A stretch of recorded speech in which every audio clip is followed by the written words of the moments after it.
Praise Lord. ദൈവത്തിൻ്റെ ധന്യനാമം ഈ നല്ല പകലിൽ വാഴ്ത്തപ്പെടുമാറാകട്ടെ.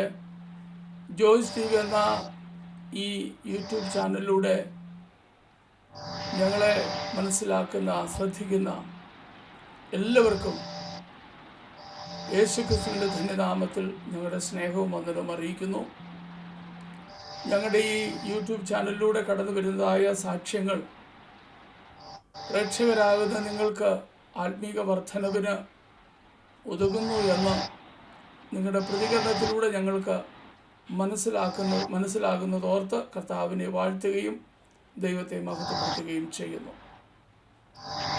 ഇന്ന് നമ്മളോടൊന്നിച്ച് അനുഗ്രഹിക്കപ്പെട്ടതായ ഒരു ജീവിതാനുഭവം ഷെയർ ചെയ്യുവാൻ ഛത്തീസ്ഗഡ് പ്രദേശത്തു നിന്ന് ഒരു കർത്താവിൻ്റെ വിലപ്പെട്ട ദാസൻ നമ്മളോടൊന്നിച്ച് ജോയിൻ ചെയ്തിട്ടുണ്ട്. പ്രിയ കർത്താവിൻ്റെ ദാസന് യേശുക്രിസ്തുവിൻ്റെ നാമത്തിൽ ഞങ്ങൾ സ്വാഗതം ചെയ്യുന്നു.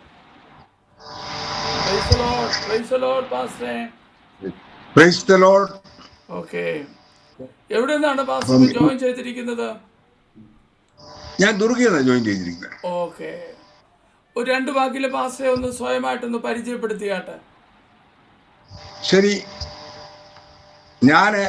എൻ്റെ പേര് KV ശശി. ഹിന്ദു ബാക്ക്ഗ്രൗണ്ടിൽ ജനിച്ചു വളർന്നതാണ്. എനിക്ക് കുടുംബമുണ്ട്, ഭാര്യയുണ്ട്, 2 മക്കളുണ്ട്. നാട്ടിലെവിടെയാ സ്വദേശം? നാട്ടിൽ കോട്ടയത്ത് കറുകച്ചാൽ എന്ന് പറയുന്ന കറുകച്ചാൽ വില്ലേജിലെ കൂത്രപ്പള്ളി എന്ന് പറയുന്ന പ്രോപ്പർ സ്ഥലത്താണ് ഞങ്ങൾ ജനിച്ചത്, വളർന്നതെല്ലാം. ഇവിടെ ഛത്തീസ്ഗഡിൽ എത്ര വർഷമായി മൊത്തം? ഛത്തീസ്ഗഡിൽ 43 വർഷമായി. ഓക്കെ, ദീർഘവർഷങ്ങളായി ഏതാണ്ട് 25ഓളം വർഷം കർത്താവിൻ്റെ വേലയിലായിരുന്ന പ്രിയ കർത്താവിൻ്റെ ദാസനെ ഓർത്ത് ദൈവത്തെ സ്തുതിക്കുന്നു. പ്രിയപ്പെട്ടവൻ്റെ ജീവിതാനുഭവങ്ങളിലേക്ക് കടന്നു പോകുന്ന ഒരു വാക്ക് ദൈവസന്നിധിയിൽ പ്രാർത്ഥിക്കാം. സ്വർഗീയ പിതാവേ, തിരുനാമത്തിന് മഹത്വമുണ്ടാകട്ടെ. കർത്താവിൻ്റെ ദാസനുമായി ഞങ്ങൾക്ക് ഒന്നിച്ച് അല്പ മിനിറ്റുകളായിരിക്കാൻ സർവകൃപാലുവായ ദൈവം നൽകി തന്ന ഈ നല്ല അവസരത്തിനായിട്ട് ദൈവത്തിന് നന്ദി പറയുന്നു. തൻ്റെ ജീവിതാനുഭവം കേൾവിക്കാർക്ക് അനുഗ്രഹത്തിനും ആശ്വാസത്തിനും കാരണമായി തീരണമേ എന്ന് സ്വർഗത്തിലെ ദൈവത്തോട് ഞങ്ങൾ പ്രാർത്ഥിക്കുന്നു. യേശു കർത്താവിന്റെ നാമത്തിൽ ചോദിക്കുന്നു, ദയ തോന്നി കേൾക്കുമാറാകണമേ. ആമേൻ. ഓക്കെ, ദേവദാസനെ തുടർന്നുള്ള സമയങ്ങൾ ജീവിതാനുഭവങ്ങൾ ഷെയർ ചെയ്യുവാനായിട്ട് തരികയാണ്.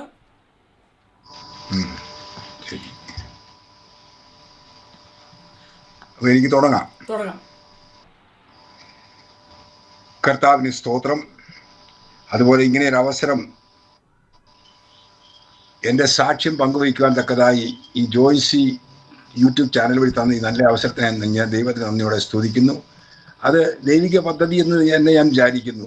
കാരണം എൻ്റെ ജീവിതത്തെക്കുറിച്ച് തന്നെ ഞാൻ ആലോചിച്ച് നോക്കുമ്പോൾ വലിയൊരു ദൈവിക പദ്ധതി എൻ്റെ ജീവിതത്തിൽ കൂടി ദൈവം ചെയ്യുന്നുണ്ട്. എനിക്ക് പൂർണ്ണമായ വിശ്വാസമുണ്ട്. അത് മറ്റുള്ളവർക്ക് ഷെയർ ചെയ്യാൻ, അത് മറ്റുള്ളവർക്ക് അനുഗ്രഹമായി തീരാൻ തന്നെ ഇടയാകണമെന്ന് ഞാനും പ്രാർത്ഥിച്ചുകൊണ്ട് തുടങ്ങുകയാണ്. എൻ്റെ പേര് ശശി എന്നാണ്. ഞാൻ കേരളത്തിലെ കോട്ടയത്ത് കറുകച്ചാൽ വില്ലേജിൽ കൂത്രപ്പള്ളി എന്ന ഒരു സ്ഥലത്ത് ജനിച്ചു. ഒരു ഹിന്ദു കുടുംബത്തിൽ. അതായത് എൻ്റെ മാതാപിതാക്കള്, അതുപോലെ എനിക്ക് 4 സഹോദരങ്ങളുണ്ട്, 2 സഹോദരികളും. അങ്ങനെയുള്ള ഒരു പശ്ചാത്തലത്തിലാണ് ഞാൻ ജനിച്ചു വളർന്നത്. പക്ഷേ ഒരു ആത്മീയ ചുറ്റുപാടൊന്നും, അത് എൻ്റെ ഭവനത്തിൽ തന്നെ ഞാൻ ഒരിക്കൽ പോലും, ഞങ്ങൾ ഹിന്ദുക്കളായിരുന്നെങ്കിൽ തന്നെയും എൻ്റെ മാതാപിതാക്കൾ ഒരിക്കൽ പോലും ഒരു അമ്പലത്തിൽ പോകുന്നതോ അല്ലെ അങ്ങനെയുള്ള ഒരു പൂജാ കാര്യങ്ങളോ ഒന്നും ഞാൻ കണ്ടിട്ടില്ല, ചെറുപ്പത്തിൽ പോലും. പിന്നെ ഹിന്ദുക്കൾ എന്നുള്ള രീതിയിൽ സന്ധ്യാസമയത്തൊരു നിലവിളക്ക് കത്തിച്ച് വെച്ച് അതിൻ്റെ ചുറ്റുപാട് ഇരുന്ന് പാട്ട് പാടുന്ന രാമനാമം ജപിക്കുക എന്നാണ് പറയുന്നത്. അത് ഞങ്ങൾ മക്കൾ മാത്രം ചെയ്യും, അല്ല അപ്പനും അമ്മയൊന്നും ചെയ്യുന്നതായിട്ട് ഞാൻ കണ്ടിട്ട് പോലും ഇല്ല. അങ്ങനെ ഒരു സാഹചര്യത്തിലാണ് ഞങ്ങൾ വളർന്നു വന്നത്. അങ്ങനെ അമ്പലത്തിൽ പോവുകയോ അല്ലെങ്കിൽ അങ്ങ് ദൈവികമായ ഒരു അന്തരീക്ഷത്തിൽ വളർന്നതല്ല. പിന്നെ എൻ്റെ പിതാവ് മാത്രം വർഷത്തിൽ 1 പ്രാവശ്യം ശബരിമലയ്ക്ക് പോകുമായിരുന്നു. അത് 40 ദിവസം വ്രതമൊക്കെ എടുത്ത് പുള്ളിക്കാരൻ ശബരിമലയ്ക്ക് പോകുന്ന ഞാൻ കണ്ടിട്ടുണ്ട്. അപ്പം അപ്പൊ അതെന്തിനാ പോകുന്നതെന്ന് എനിക്കറിയത്തില്ലായിരുന്നു. കാരണം പിന്നീട് കുറച്ച് പ്രായമായപ്പോൾ എനിക്ക് മനസ്സിലായി ഇത് പുള്ളിക്കാരനുള്ള ഭക്തി കൊണ്ടൊന്നും പുള്ളിക്കാരൻ പോകുന്നതല്ല. ഇതൊരു കൂട്ടുകൂടി ഒരു പിക്നിക്ക് പോകുന്നത് പോലെ പോകുന്നൊരു 3-4 ദിവസം വനത്തിലൊക്കെ പോയി എവിടെയെങ്കിലും ക്യാമ്പ് അടിച്ച് കുറച്ച് കഞ്ചാവും ഒക്കെ വലിച്ച് സന്തോഷിച്ച് തിരിച്ചു വരിക. ഇതിൽ കൂടെ ഒന്നും അവർക്കൊന്നും ഇല്ലായിരുന്നു എന്നുള്ള കാര്യം എനിക്ക് മനസ്സിലായി. അപ്പൊ അങ്ങനെയുള്ള ഒരു അന്തരീക്ഷത്തിലാണ് ഞാൻ വളർന്നത്. പക്ഷെ എനിക്കൊരു 10-13 വയസ്സൊക്കെ ആയി കഴിഞ്ഞപ്പോൾ പൊതുവെ എനിക്ക് ഈ ദൈവങ്ങളോടൊന്നും ഒരു താല്പര്യവും ഇല്ലായിരുന്നു. ഞാൻ എന്ന് പറഞ്ഞാൽ ഒരു നിരീശ്വര ഭാഗത്തിലേക്ക് ഞാൻ കടന്നുപോയി. കാരണം ആ സമയങ്ങളിൽ ഞാൻ A.T. കോവൂർ, ഇടമറുക്, O. വിജയൻ ഇങ്ങനെയുള്ള ചില എഴുത്തുകാരുടെ അവരുടെ പബ്ലിക്കേഷൻസ് വായിച്ച് ഞാൻ അതിൽ വളരെ ഇൻസ്പയർ ആയി. ദൈവം ഇല്ല എന്നുള്ള ഒരു വാദഗതിയുമായി ഞാനും നടന്നു. അങ്ങനെ ഞാനും എൻ്റെ കൂട്ടുകാരോടൊപ്പം കൂടി ശക്തമായിട്ട് വാദിക്കുമായിരുന്നു, ദൈവം ഇല്ല, അല്ലെ ദൈവം ഉണ്ടെന്ന് തെളിയിച്ചു തരാമോ. കാരണം എൻ്റെ മനസ്സിലിരിക്കുന്ന പറഞ്ഞാൽ ഹിന്ദുക്കളുടെ ദൈവങ്ങളെ കുറിച്ചുള്ള ഒരു സങ്കല്പം ഉള്ളായിരുന്നു. ക്രിസ്തുവിനെ കുറിച്ച് പറയുമ്പോൾ പിന്നെ ക്രിസ്തു വിവാഹം കഴിക്കാത്ത ഒരു സ്ത്രീക്ക് ഉണ്ടായതായതുകൊണ്ട് അവിധ സന്തതി എന്നാണ് ഞാൻ വിളിച്ചിരുന്നത്. അതുപോലെ ക്രിസ്ത്യാനിറ്റി ഈസ് എ ക്യാൻസർ എന്ന് ഞാൻ വിളിച്ചിരുന്നു. എന്നാൽ ഞങ്ങളുടെ ചുറ്റുപാടുള്ളത് മുഴുവൻ ക്രിസ്ത്യൻസ് ആണ്, കത്തോലിക്കരായിരുന്നു, റോമൻ കാത്തലിക്സ് ആയിരുന്നു കൂടുതലും ഞങ്ങളുടെ ചുറ്റുപാടും താമസിച്ചിരുന്നവർ. എന്നാൽ അവരാരും ഇങ്ങനെ ഒരു സുവിശേഷം പറയുന്നതോ അല്ലെ അങ്ങനെ ഉള്ള യാതൊരു കാര്യങ്ങളും എൻ്റെ ജീവിതത്തിൽ എനിക്ക് ഉണ്ടായിട്ടേ ഇല്ല. അങ്ങനെയുള്ള സാഹചര്യത്തിൽ വളർന്നു വന്നു. ഒരു 10ാം ക്ലാസ്സിൽ പഠിക്കുന്ന സമയത്ത് ഒരു പ്രാവശ്യം ഞങ്ങളിങ്ങനെ ഇരുന്ന് കൂട്ടുകാരോട് ഇങ്ങനെ തർക്കിച്ചുകൊണ്ടിരിക്കുന്ന സമയത്ത് അന്ന് ശബരിമലയ്ക്ക് പോകുന്ന സമയമായിരുന്നു. ശബരിമലയ്ക്ക് പിന്നെ ആളുകൾ വ്രതമൊക്കെ എടുത്ത് ഇങ്ങനെ ശബരിമലയ്ക്ക് പോകുന്ന വഴി നീളെ ഇങ്ങനെ ശരണം വിളിച്ചിങ്ങനെ പോകും. അപ്പം ഞാൻ പറഞ്ഞു ഈ വ്രതം എടുക്കാതെ പോയി. അപ്പൊ അവരുടെ സംസാരത്തിൽ പറഞ്ഞു, വ്രതം എടുക്കാതെ ശബരിമലയ്ക്ക് പോയാൽ അവൻ തിരിച്ചു വരത്തില്ല, അവനെ പുലിയെടുക്കും എന്നൊക്കെ പറഞ്ഞു. അപ്പം ഞാൻ പറഞ്ഞു അങ്ങനെയാണെങ്കിൽ ഞാൻ ഇന്ന് ഞാൻ ശബരിമലയ്ക്ക് പോയിട്ട് ഞാൻ നാളെ തിരിച്ചു വരുമെന്ന് പറഞ്ഞു. അപ്പം എനിക്ക് വ്രതമില്ല, ഒന്നുമില്ല. അപ്പം എന്നോട് പറഞ്ഞു നീ പോയാൽ നീ തിരിച്ചു വരത്തില്ല. ഞാൻ പറഞ്ഞു ഞാൻ പോകും, ഞാൻ പോയിട്ട് തിരിച്ചു വരികയും ചെയ്യും എന്ന് പറഞ്ഞ് ഞങ്ങളൊരു ഒരു പന്തയം എന്ന് പറഞ്ഞാൽ ഞങ്ങളുടെ ഒന്നുമില്ല, എന്നാലും ഒരു വാത് വെച്ച് ഞാൻ ഉടൻ തന്നെ. അപ്പം ശബരിമലയ്ക്ക് പോകുന്നതിന് ചില നിയമങ്ങളൊക്കെ ഉണ്ട്. അതായത് ഒരു തലയിൽ ഒരു കെട്ട് വയ്ക്കണം, പിന്നെ അതുപോലെ ഒരു മാല ഇടണം. ഇതൊക്കെ അവരവിടെ ചെല്ലുമ്പോൾ കാണുന്നതാണ്. ഇത് അവർ കാണിക്കാൻ വേണ്ടി നമ്മൾ ഇതൊക്കെ ചെയ്യണം.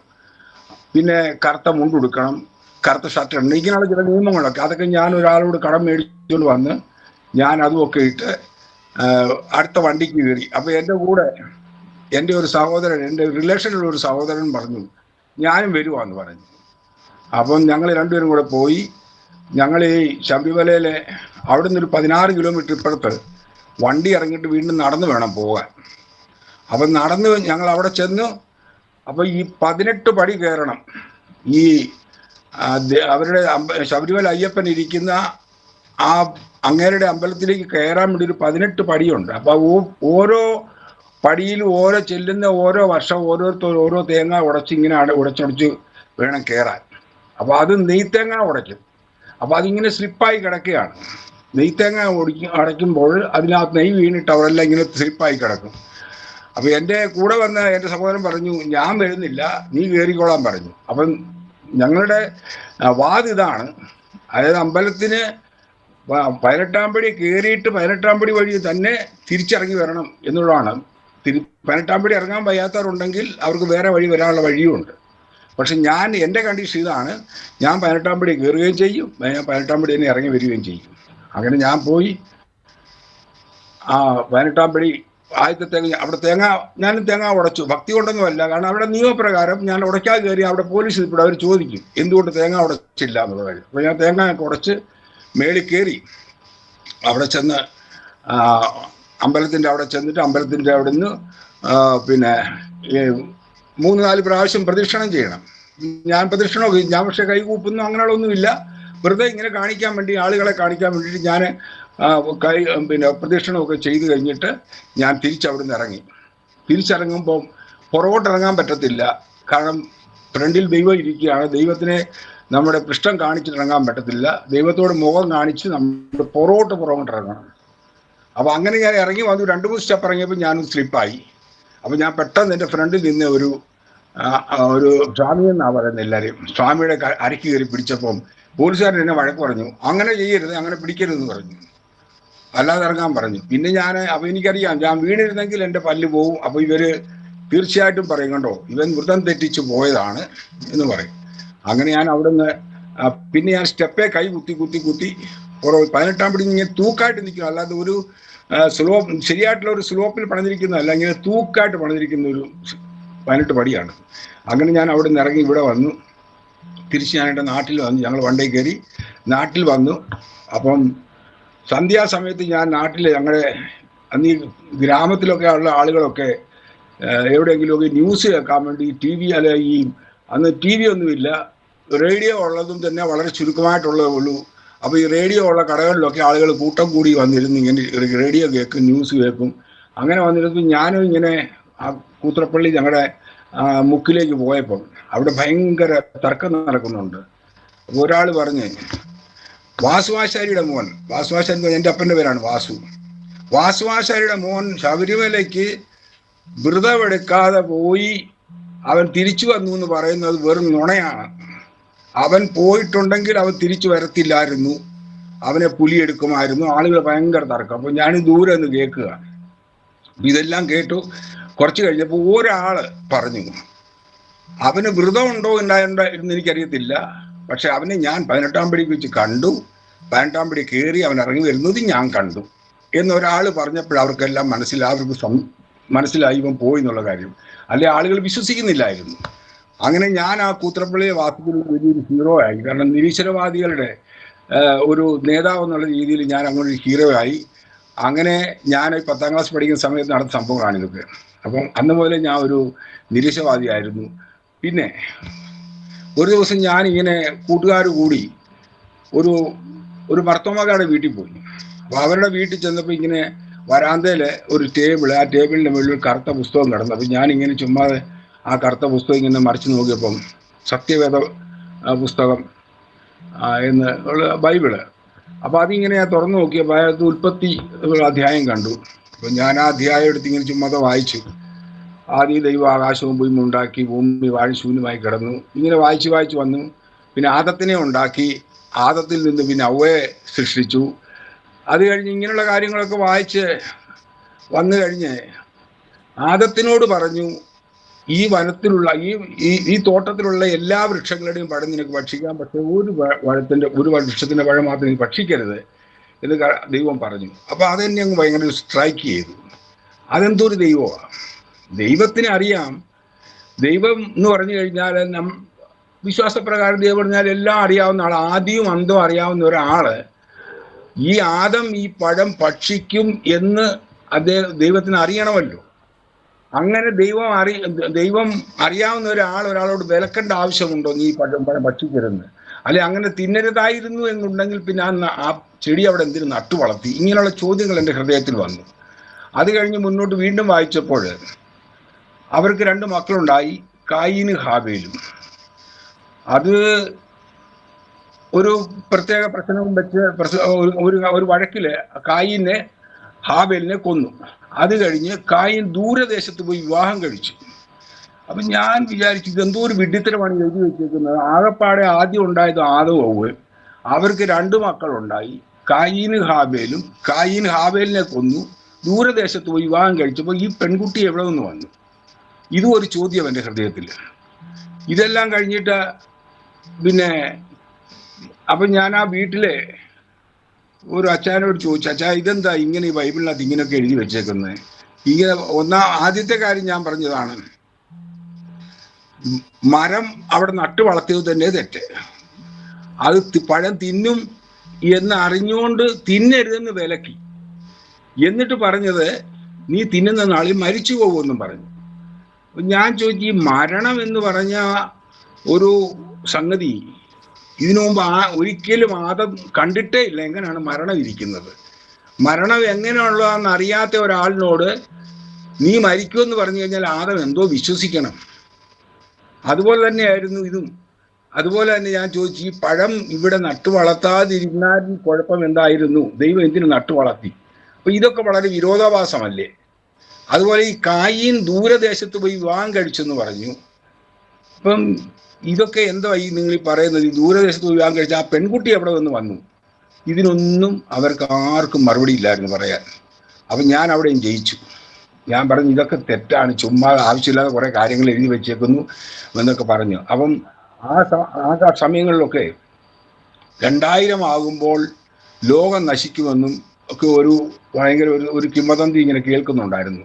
അപ്പം ഞാൻ പറഞ്ഞു 2000 ആകുന്നതിന് മുമ്പ്, 2000 കഴിയുമ്പോൾ മനുഷ്യർ ഈ ബൈബിളിലെ എല്ലാം എടുത്ത് കച്ചടക്കൂടിൽ എറിയും, ഇതൊന്നും പിന്നെ ആരും വായിക്കത്തില്ല എന്ന് ഞാനും ഇങ്ങനെ ഞങ്ങൾ അവകാശപ്പെടുമായിരുന്നു.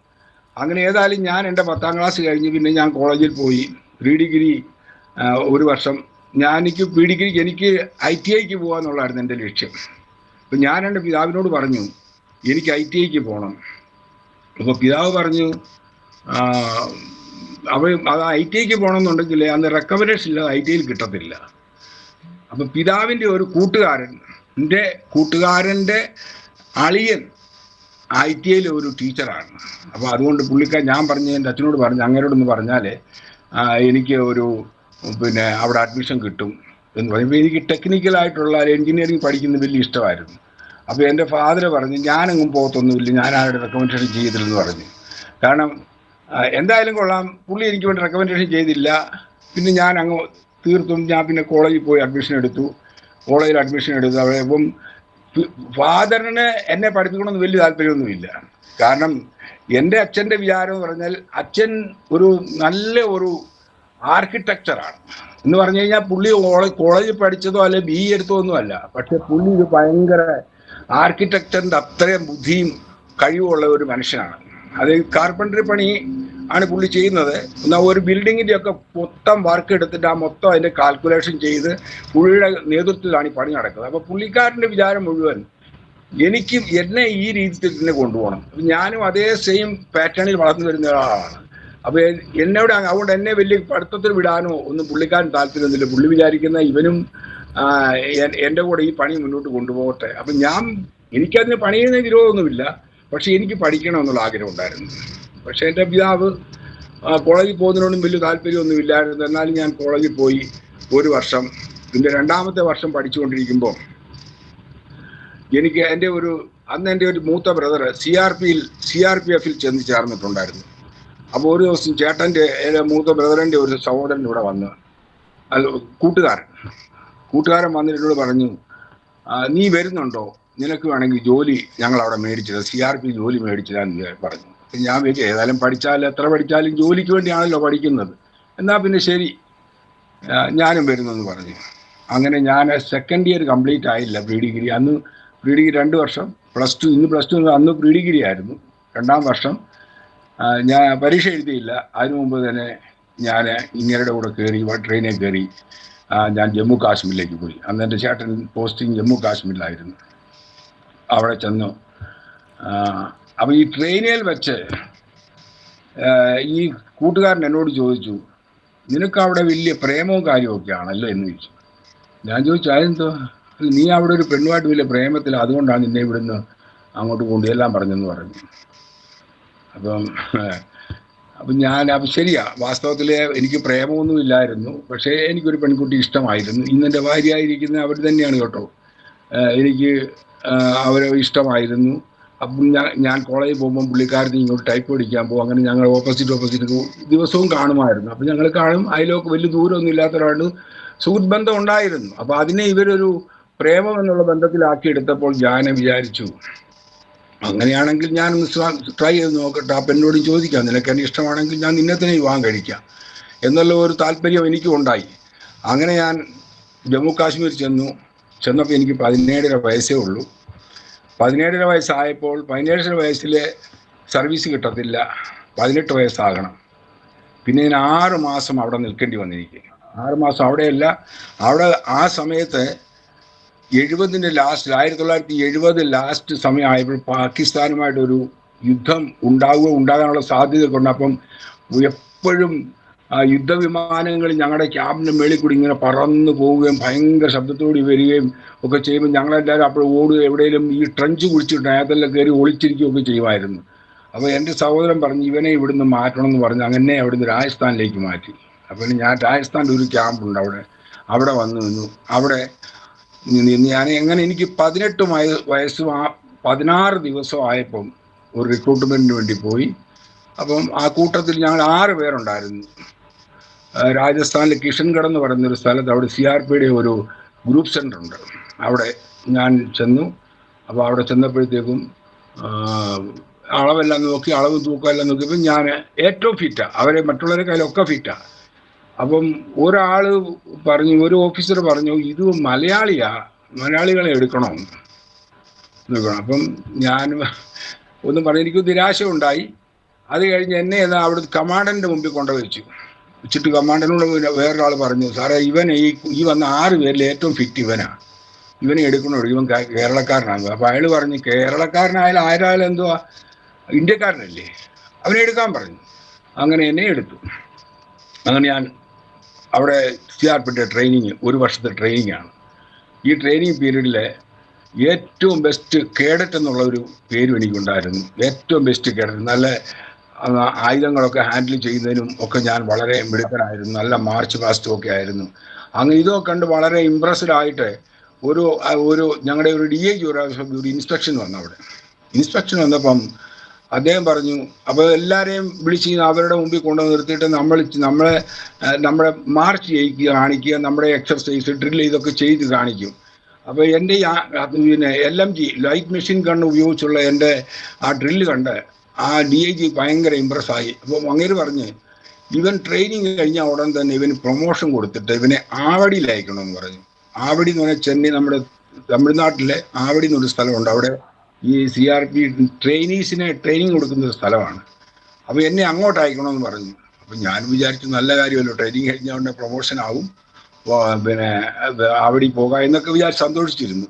പക്ഷെ അവിടെയും വേറൊരു ഭേദഭാവം അവർ കാണിച്ചെന്ന് പറഞ്ഞു കഴിഞ്ഞാൽ, ഞങ്ങളുടെ കൂടെ തന്നെ ട്രെയിനിങ് ചെയ്തുകൊണ്ടിരുന്ന ഒരു ബംഗാളി ഒരു ചെറുക്കനുണ്ടായിരുന്നു.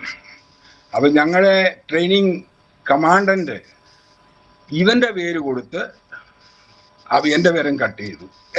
ഇവന്റെ പേര് കൊടുത്തു.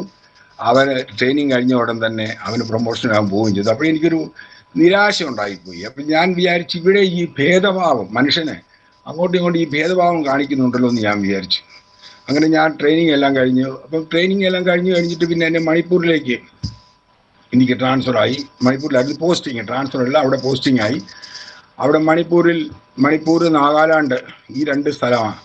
ഈ 2 സ്ഥലത്ത് ഞങ്ങൾക്ക് ഡ്യൂട്ടി ഇങ്ങനെ പോയി വരണം. ഞങ്ങൾ കോൺവോയ് വഴിയായിട്ട് പോകും വരും ഇങ്ങനെ. കാരണം റോഡ് ക്ലിയറൻസ് എന്നാണ് പറയുന്നത്, റോഡിൽ കൂടി. കാരണം അവിടെ അന്ന് ഈ നാഗാ ഹോസ്റ്റേൽസ് ഒത്തിരി ഉണ്ടായിരുന്ന ഒരു സമയമായിരുന്നു. അപ്പോൾ ഒരു ദിവസം ഞങ്ങളിങ്ങനെ കോൺവോയിൽ പോകുന്ന വഴിക്ക് എൻ്റെ ഫ്രണ്ടിൽ, ഞാൻ ഇരിക്കുന്ന വണ്ടിയുടെ ഫ്രണ്ടിൽ ഞങ്ങൾ അസിസ്റ്റന്റ് കമാൻഡന്റ്, ഞാൻ എൻ്റെ ബാക്ക് സീറ്റിൽ ഇങ്ങനെ ഞങ്ങൾ 2-3 പേര് മെഷീൻ ഗണ്ണും ഒക്കെ പിടിച്ചിരിക്കുന്നുണ്ട്. അതിന് മുമ്പിൽ 2-3 വണ്ടി പോകുന്നുണ്ട്. അപ്പോൾ പെട്ടെന്നൊരു ഫയറിംഗ് ഉണ്ടായി ഉടനെ വണ്ടി നിന്നു. എല്ലാവരും ചാടി ഇറങ്ങി അവിടെ ഇവിടെയും പൊസിഷനായി. കുറച്ച് കഴിഞ്ഞു. പിന്നെ അപ്പം തന്നെ ഈ ഒരു സൈഡിൽ നിന്ന് മലയാണ്, ഈ മലയുടെ ഒരു സൈഡിൽ കൂടെ ഈ റോഡ് ഉണ്ടാക്കി, ഒരു സൈഡ് കുഴിയാണ്. അപ്പം ഞങ്ങളെല്ലാം ഈ കുഴിയുടെ സൈഡിൽ ഇറങ്ങിയിരിക്കുകയാണ്. അപ്പം ഒരു ബുള്ളറ്റ് വന്നിട്ട് എൻ്റെ ഈ തലയിൽ എഴുന്ന ഹെൽമെറ്റിനെ കൂടെ തട്ടി ഇങ്ങനെ സ്ലിപ്പായി അങ്ങ് പോയി. ഞാൻ പറഞ്ഞതിന് ഉദ്ദേശം, അപ്പോഴും ആ മരണത്തിൻ്റെ ഒരു സമയത്ത് പോലും എൻ്റെ വായിൽ നിന്ന് ദൈവമേ എന്നുള്ളൊരു വാക്ക് ഞാൻ വിളിച്ചിട്ടില്ല. കാരണം ഞാൻ അത്ര ഒരു നിരീശ്വരവാദിയായിട്ട് തന്നെ ആയിരുന്നു. അങ്ങനെ ഞാൻ അവിടെ, അപ്പം അന്ന് പിന്നെ ഇങ്ങനെയുള്ള സാഹചര്യങ്ങളിൽ ധൈര്യത്തോടു കൂടി ചെയ്യുന്ന ആളുകൾക്ക് പ്രത്യേകിച്ച് അറ്റ് ദ സ്പോട്ടിൽ പ്രൊമോഷൻ കൊടുക്കുന്ന ഒരു ഇതുണ്ട്. അപ്പം അന്നും അവിടെ ഞാൻ ഈ അസിസ്റ്റന്റ് കമാൻഡന്റിനോടൊപ്പം ഈ തോക്കും പിടിച്ച് അവരോടൊപ്പം നടക്കുകയും, ഞങ്ങളുടെ ആ കൂട്ടത്തിൽ അന്ന് 6 പേര് മരിച്ചു ഈ അറ്റാക്കിൽ. 6 പേര് വെടി കൊണ്ട് നിലത്ത് കിടന്ന് പിടയ്ക്കുന്നുണ്ട്. അപ്പോൾ ആ കൂട്ടത്തിൽ ഒരു മലയാളി പയ്യനുണ്ടായിരുന്നു. അപ്പോൾ ഞാൻ ഓടിച്ചെന്ന് നോക്കുവാണ്, ആരെങ്കിലും മലയാളത്തിൽ കരയുന്നുണ്ടോ എന്ന്. കാരണം ആരായാലും മരിക്കുമ്പം അവൻ്റെ ഭാഷയിലായിരിക്കുമല്ലോ കരയുന്നത്. അപ്പം ഞാൻ നോക്കുമ്പോൾ അമ്മയെന്ന് പറഞ്ഞ് ഒരുത്തൻ വിളിക്കുന്നുണ്ട്. അപ്പം ഞാൻ നോക്കുമ്പോൾ ഒരുത്തനെ വണ്ടിയെ തന്നെ ഇരിപ്പുണ്ട്, വണ്ടിയുടെ സീറ്റിൽ തന്നെ ഇങ്ങനെ കുനിഞ്ഞ് കമന്ന് കിടക്കുക, കയ്യിൽ തോക്കുമുണ്ട്. അപ്പം ഞാൻ ചെന്ന് അവനെ ഇങ്ങനെ പൊക്കിയെടുത്തപ്പോൾ പറയും, എന്നെ പൊക്കരുത് എന്ന് പറഞ്ഞു. അപ്പം ഞാൻ നോക്കിയപ്പോൾ അവൻ്റെ പുറവും നെഞ്ചും എല്ലാം കണ്ടമാണ് രക്തത്തിൽ കുളിച്ച് ഇരിക്കുക. അപ്പം അവൻ പറഞ്ഞു എന്നെ എടുക്കരുത് പൊക്കരുത് എന്ന് പറഞ്ഞു. ഇനി ഒരു വിധത്തിൽ ഞങ്ങളെല്ലാം കൂടി ഈ ശവം എല്ലാം കൂടെ തിരിച്ച് വണ്ടിക്കകത്തിട്ട് അവിടെ എല്ലാം സെർച്ച് ചെയ്തു. ഇവരെ ആരെയും കിട്ടിയില്ല. ആ ഹോസ്റ്റേഴ്സ് ആയിരുന്നു. അത് കഴിഞ്ഞ് വേറൊരു ഗ്രൂപ്പ് വന്നു. അവരെ സെർച്ചിങ്ങിന് ഏൽപ്പിച്ചിട്ട് ഞങ്ങൾ ഈ ഡെഡ് ബോഡിയും മുറിവേറ്റവരും എല്ലാം കൂടെ കൊണ്ടുവന്നു. അത് അവന്റെ പേര് ശിവരാമൻ എന്നായിരുന്നു. അവനും പക്ഷെ വഴിക്ക് വെച്ച് തന്നെ വന്ന് കൊണ്ടുവന്ന വഴിക്ക് തന്നെ മരിച്ചു. അവന്റെ നെഞ്ചിലൂടെ പിന്നെ വെടിയുണ്ട കൊണ്ടിട്ട് പുറം ഇങ്ങനെ തുറന്ന് അങ്ങ് പുറം ഒരു വല്ലാത്ത ഒരു കുളം പോലെ ആയിപ്പോയി. അതേ രീതിയിലാണ് അവൻ മരിച്ചത്. അപ്പം ഇങ്ങനെയുള്ള സാഹചര്യങ്ങളിൽ യുദ്ധം ചെയ്യുന്ന അല്ലെങ്കിൽ ഏറ്റുമുട്ടുന്നവർക്ക് പ്രത്യേകമായിട്ടുള്ള പ്രൊമോഷനും ഒക്കെ ഉണ്ട്. അപ്പൊ ആ കാര്യത്തിലും എൻ്റെ പേര് അവിടെ നോമിനേറ്റ് ചെയ്തായിരുന്നു. പക്ഷെ നോമിനേറ്റ് ചെയ്താലും പ്രൊമോഷൻ വന്നപ്പം എൻ്റെ പേരില്ല. അപ്പൊ അങ്ങനെ 2 പ്രാവശ്യം എനിക്ക് നിരാശയുണ്ട്. അപ്പൊ അതോടുകൂടി എനിക്ക് CRPയോട് ഒരു നിരാശയായി. അപ്പൊ ഞാൻ വിചാരിച്ചു ഇനി ഇതിനകത്ത് നിന്നിട്ടും വലിയ കാര്യമൊന്നുമില്ല എന്നൊക്കെ വിചാരിച്ച് ഞാൻ പിന്നെ എനിക്ക് റിസൈനേഷൻ എഴുതി കൊടുത്തു. എനിക്ക് വേണ്ടെങ്കിൽ എനിക്ക് CRP വേണ്ട, ഞാൻ റിസൈൻ ചെയ്യാൻ ആഗ്രഹിക്കുന്നു പറഞ്ഞ് കൊടുത്തപ്പോൾ കമാൻഡന്റ് പറഞ്ഞു അങ്ങനൊന്നും പോകാൻ പറ്റത്തൊന്നുമില്ല. ഞാൻ പറഞ്ഞു എനിക്ക് പോയേ പറ്റുള്ളൂ എന്ന് പറഞ്ഞു. ഞാൻ എൻ്റെ ഫാദറിനോട് പറഞ്ഞു എനിക്ക് വീട്ടിൽ നിന്നൊരു ലെറ്റർ ഒരു അപേക്ഷ എഴുതി അയക്കണം ഈ കമാൻഡന്റെ പേരിൽ. എനിക്ക് വീട്ടിൽ നോക്കാൻ ആളില്ല, ഞാൻ ഒത്തിരി പ്രായമായ വ്യക്തിയാണ്, അതുകൊണ്ട് എനിക്ക് എൻ്റെ മകനെ പിന്നെ റിസൈൻ ചെയ്ത് അവനെ വിടണമെന്ന് പറഞ്ഞിട്ട് അപേക്ഷ അയക്കാൻ പറ്റുമ്പോൾ എൻ്റെ പിതാവ് പറഞ്ഞില്ല ഞാൻ ഒരു വകയും നിനക്ക് വേണ്ടി ചെയ്യത്തില്ല. ഇങ്ങനെ എൻ്റെ പിതാവ് ഞാൻ നിനക്ക് വേണ്ടി ഒരു വകയും ചെയ്തിട്ടില്ല. എനിക്കറിയത്തില്ല എൻ്റെ പിതാവ് എന്തുകൊണ്ട് എന്നോട് അങ്ങനെ പറയുന്നുള്ള കാര്യം. കാരണം അന്നത്തെ കാലത്ത് പിതാക്കന്മാരൊക്കെ ഇങ്ങനെയൊക്കെ തന്നെയായിരുന്നു എനിക്ക് തോന്നുന്നത്. അങ്ങനെ ഞാൻ നിരാശനായി. പിന്നെ ഞാൻ സ്വന്തമായിട്ട് ഒരു അപേക്ഷ ടൈപ്പ് ചെയ്തിട്ട് അപ്പൊ എനിക്ക് ടൈപ്പ് റൈറ്റിംഗ് ഒക്കെ അറിയാമായിരുന്നു. ടൈപ്പ് ചെയ്തിട്ട് ആ ടൈപ്പ് ചെയ്ത അതിനെ നാട്ടിൽ അയച്ചിട്ട് എൻ്റെ ഒരു കൂട്ടുകാരൻ്റെ പേരിൽ അയച്ചു. എന്നിട്ട് ആ കൂട്ടുകാരനോട് പറഞ്ഞു ഇത് ഞങ്ങളുടെ കൂത്രപ്പള്ളി പോസ്റ്റ് ഓഫീസിന്റെ ഇവിടുന്ന് പോസ്റ്റ് ചെയ്യണമെന്ന് പറഞ്ഞു. അപ്പൊ അത് അപ്പൻ അയക്കുന്നതായിട്ട് ആ അപേക്ഷ ഇവിടെ വന്നു. ഓഫീസറുടെ അടുത്ത് വന്ന് ഓഫീസർ എന്നെ വിളിച്ച് ചോദിച്ചു. അപ്പൊ എന്നോട് ചോദിച്ചു ഈ ടൈപ്പ് റൈറ്റർ ഇത് ഇവിടുത്തെ ആണല്ലോ എന്ന് പറഞ്ഞു. കാരണം അതിനകത്ത് ഒരു അക്ഷരം ഇല്ലായിരുന്നു, ആ ടൈപ്പ് ചെയ്യുന്ന ഒരു അക്ഷരം ഇല്ലായിരുന്നു. അപ്പൊ അതിങ്ങനെ ടൈപ്പ് ചെയ്ത് കഴിഞ്ഞാൽ അത് എഴുതി വെക്കുകയും ചെയ്യുന്നത്. അപ്പൊ ഞാൻ പറഞ്ഞു സാറേ ഞാൻ തന്നെ ആയിരിക്കും ചെയ്തതാണ് ഇവിടുന്ന്, കാരണം എൻ്റെ അപ്പനും അമ്മയ്ക്ക് എഴുതാനും വായിക്കാനൊന്നും അറിയത്തില്ല, അതുകൊണ്ട് ഞാൻ തന്നെ ടൈപ്പ് ചെയ്ത് അയച്ചതാ, അവർ സൈൻ ചെയ്ത് ഇങ്ങോട്ട് അയച്ചതെന്ന് പറഞ്ഞു. ഓക്കെ ശരിയെന്ന് പറഞ്ഞു. പക്ഷെ ഞങ്ങൾ ആലോചിക്കട്ടെ എന്ന് പറഞ്ഞു. അപ്പൊ ആ സമയത്ത് ഒരു മലയാളി ഒരു അസിസ്റ്റന്റ് കമാൻഡന്റ് അവിടെ ഉണ്ടായിരുന്നു. അപ്പോൾ ഒരു ദിവസം അന്ന് എനിക്ക് ഓഫീസിലായിരുന്നു ജോലി. കാരണം അവിടെ ഈ 10ാം ക്ലാസ് എന്നൊക്കെ പറഞ്ഞാൽ വലിയ കാര്യമാണ്. 6ാം ക്ലാസ് ആയിരുന്നു CRP റിക്രൂട്ട് ആകാനുള്ള ക്വാളിഫിക്കേഷൻ. അപ്പം ഞാൻ 10 കഴിഞ്ഞ് 11 വരെ പഠിച്ചവനാണ്. അപ്പോൾ എനിക്ക് ഇംഗ്ലീഷൊക്കെ നല്ലപോലെ എഴുതാനും വായിക്കാനും ഒക്കെ അറിയാമായിരുന്നുകൊണ്ട് എനിക്ക് ഓഫീസിൽ വർക്കായിരുന്നു. അപ്പോൾ ഒരു ദിവസം ഞങ്ങളുടെ അസിസ്റ്റന്റ് കമാൻഡന്റ്, അങ്ങയുടെ പേര് ഞാനിപ്പോൾ ഓർക്കുന്നില്ല, മറന്നുപോയി, അങ്ങേരെ ഒരു ദിവസം കയറി വന്നപ്പോഴത്തേക്ക് എന്നോട് ചോദിച്ചു പിന്നെ ലൈറ്റ് ഓണായി കിടക്കുകയായിരുന്നു. അവരോട് ചോദിച്ചു ലൈറ്റ് എന്താണ് ഓണായി കിടക്കുന്നത് എന്നോട് ചോദിച്ചു. ഇങ്ങനെ ഏടാന്ന് തന്നെ എന്നെ വിളിച്ചത്. ഞാൻ പറഞ്ഞു സാറേ അത് സ്വിച്ച് ഓൺ ആയതുകൊണ്ട്. തർക്കുത്തരം പറയുന്നു, സ്വിച്ച് ഓൺ ആയതുകൊണ്ട് ലൈറ്റ് ഓൺ ആയതെന്ന് എന്ന് പറഞ്ഞു. ഞാൻ പറഞ്ഞു അതല്ലേ ശരിയെന്ന് പറഞ്ഞു. അപ്പൊ അങ്ങോട്ടും ഇങ്ങോട്ട് തർക്കമായി. ഞാൻ നിന്നെ ഇപ്പൊ തന്നെ പറഞ്ഞു വിളിച്ചേക്കാന്ന് പറഞ്ഞിട്ട് പുള്ളിക്കാരനോട് ദേഷ്യപ്പെട്ട് കമാൻഡന്റ് അടുത്തെന്ന് പറഞ്ഞു ഇവനെ ഇപ്പൊ തന്നെ ഇവിടുന്ന് റിസൈൻ ചെയ്ത് ഇവന്റെ ലെറ്റർ ഉണ്ടാക്കി കൊടുക്കാൻ പറഞ്ഞു. വളരെ സന്തോഷം. അങ്ങനെ പിന്നെ റെക്കമെൻഡ് ചെയ്ത് എനിക്ക് റിസൈൻ ചെയ്ത് ഞാൻ പിന്നെ 1-2 മാസത്തിനകം ഞാൻ റിസൈൻ ചെയ്ത് തിരിച്ച് നാട്ടിൽ വന്നു കഴിഞ്ഞിട്ട് ഞാൻ ഓട്ടോമൊബൈൽ എഞ്ചിനീയറിംഗ് പഠിക്കാൻ ചേർന്നു. അപ്പം എനിക്ക് ധൈര്യമുണ്ട്, എനിക്ക് പഠിക്കാൻ എനിക്ക് പിന്നെ സാമ്പത്തികമായിട്ടുള്ള എൻ്റെ വീട്ടിൽ വലിയ കഴിവൊന്നും ഇല്ലെങ്കിലും എനിക്ക് പണിക്ക് പോയാലും അന്ന് ഒരു ദിവസം പണിക്ക് 15 രൂപ, അന്ന് CRPയിൽ എനിക്ക് കിട്ടുന്നത് 390 രൂപ ശമ്പളം, 390 രൂപ മാസം ശമ്പളം. അതിനകത്ത് 120 രൂപ ഞങ്ങളുടെ റേഷൻ മണി കട്ട് ചെയ്യും, ഞങ്ങൾക്ക് ഒരു മാസം ആഹാരം തരുന്നതിന് കട്ട് ചെയ്യുക. അപ്പൊ അതിൽ കൂടുതൽ പൈസ എനിക്ക് ഇവിടെ നാട്ടിലുണ്ടാക്കാം. അപ്പൊ എനിക്ക് കേരളത്തിൽ ജീവിക്കുന്ന ഭയങ്കര ഇഷ്ടമായിരുന്നു കേരളത്തിൽ ജീവിക്കുക എന്നുള്ളത്.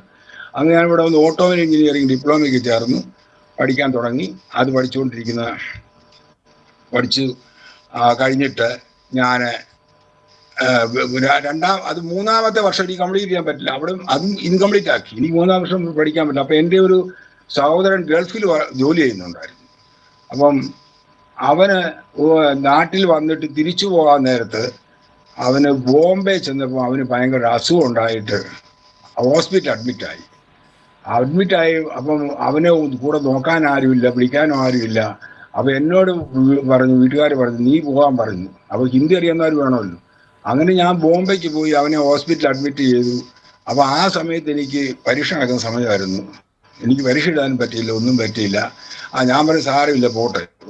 ഞാൻ പരീക്ഷ എഴുതി സർട്ടിഫിക്കറ്റ് മേടിച്ച് ജോലി ചെയ്യാന്നുള്ള ഉദ്ദേശത്തിൽ ഞാൻ പഠിക്കുമല്ലായിരുന്നു. എനിക്ക് ടെക്നിക്കൽ നോളജ് വേണമായിരുന്നു. എനിക്ക് ഓട്ടോമൊബൈൽ എഞ്ചിനീയറിംഗ് പഠിച്ചിട്ട് ഓട്ടോമൊബൈൽ വർക്ക്ഷോപ്പ് ഇടുക എന്നുള്ളതായിരുന്നു എൻ്റെ ഉദ്ദേശമില്ല. അങ്ങനെ എൻ്റെ സഹോദരനെ ശുശ്രൂഷിക്കാൻ പോയതുകൊണ്ട് ആ 3-ാമത്തെ വർഷം എനിക്ക് കംപ്ലീറ്റ് ചെയ്യാൻ പറ്റിയില്ല. അങ്ങനെ അത് കഴിഞ്ഞ് സഹോദരൻ സുഖപ്പെട്ടു, എല്ലാം തിരിച്ചു പോവുകയും ചെയ്തു. പിന്നെ ഞാൻ ഈ ഓട്ടോമൊബൈൽ എഞ്ചിനീയറിംഗ് കഴിഞ്ഞിട്ട് ഞാൻ മല്ലപ്പള്ളി എന്ന് പറയുന്ന ഒരു സ്ഥലത്ത് കൊണ്ടുപോയി ഒരു ഗാരേജ് ഇട്ടു. അത് കഴിഞ്ഞ് അവിടേക്കാൾ നല്ലത് ഈ നെടുങ്കണ്ടം ഭാഗത്ത് ഒരു ഒറ്റപ്പാലത്തൊരു സ്ഥലമുണ്ട്, അവിടെ നല്ലതാണ് എന്ന് പറഞ്ഞ് എന്നോട് പറഞ്ഞു. ശരി എന്ന് ഞാൻ ഒറ്റപ്പാലത്തിന് പോയി. ഞാൻ അവിടെ ഒരു ഗാരേജൊക്കെ ഇട്ടു. അങ്ങനെ അവിടെ ഗാരേജൊക്കെ ഇരുന്ന് അതിട്ട് നടന്ന സമയത്ത് ഞാൻ സ്നേഹിച്ച ആ പെണ്ണെ ഞങ്ങൾ വിവാഹമൊക്കെ കഴിച്ചു. ഇങ്ങനെ ഇരിക്കുന്ന സമയത്ത് ഒരു ദിവസം ഞാൻ പറഞ്ഞു നമുക്ക് ബിലായി വരെ ഒന്ന് കറങ്ങിട്ട് വരാമെന്ന് പറഞ്ഞു.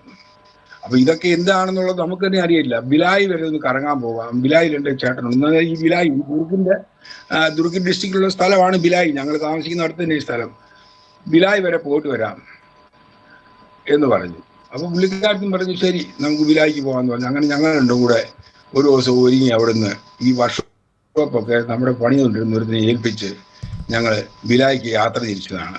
അങ്ങനെ 1981 ഞങ്ങൾ ബിലായിലേക്ക് ഇവിടെ വന്ന് സഹോദരനെ കണ്ടു കുറെ ഇതൊക്കെ പിന്നെ സഹോദരൻ അപ്പം പറഞ്ഞു നീ തിരിച്ചു പോകുന്നുണ്ടോ, അത് ഇവിടെ ജോലിക്ക് വല്ലതും വന്നാണ്. ഞാൻ പറഞ്ഞു എനിക്ക് തിരിച്ചു പോകണമെന്ന് പറഞ്ഞു.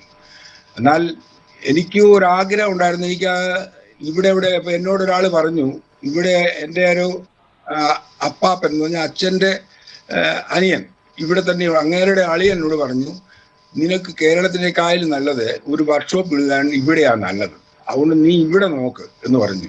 അപ്പൊ അങ്ങനെ ഒരു പദ്ധതി എനിക്ക് ഉണ്ടായിരുന്നു. അതുകൊണ്ടുകൊണ്ടാണ് ഞാൻ വന്നത് ഇവിടെ. അപ്പൊ ഇവിടെ വന്ന് നോക്കിയപ്പോൾ ഇവിടെ BSP എന്ന് പറഞ്ഞാൽ ഭയങ്കര ഒരു 10-80,000 പേര് ജോലി ചെയ്യുന്ന ഒരു ഫാക്ടറിയാണത്. 80,000 പേര് അന്നുണ്ടായിരുന്നു. ഇപ്പൊ എത്രയുണ്ടെന്ന് അറിയില്ല, ഇപ്പൊ അതിലോ കുറച്ചെന്ന് തോന്നുന്നു. അങ്ങനെ അപ്പൊ അന്ന് ഓരോരുത്തർക്കും വാഹനങ്ങളും വണ്ടികളും എല്ലാം ഉണ്ട്. അപ്പം ഇവിടെ നല്ലൊരു അവസരമാണ് എന്ന് പുള്ളി എന്നോട് പറഞ്ഞതിന് പേരിലാണ് ഞാൻ ഇവിടെ നോക്കാൻ വന്നത്. അങ്ങനെ നോക്കാൻ വന്നു.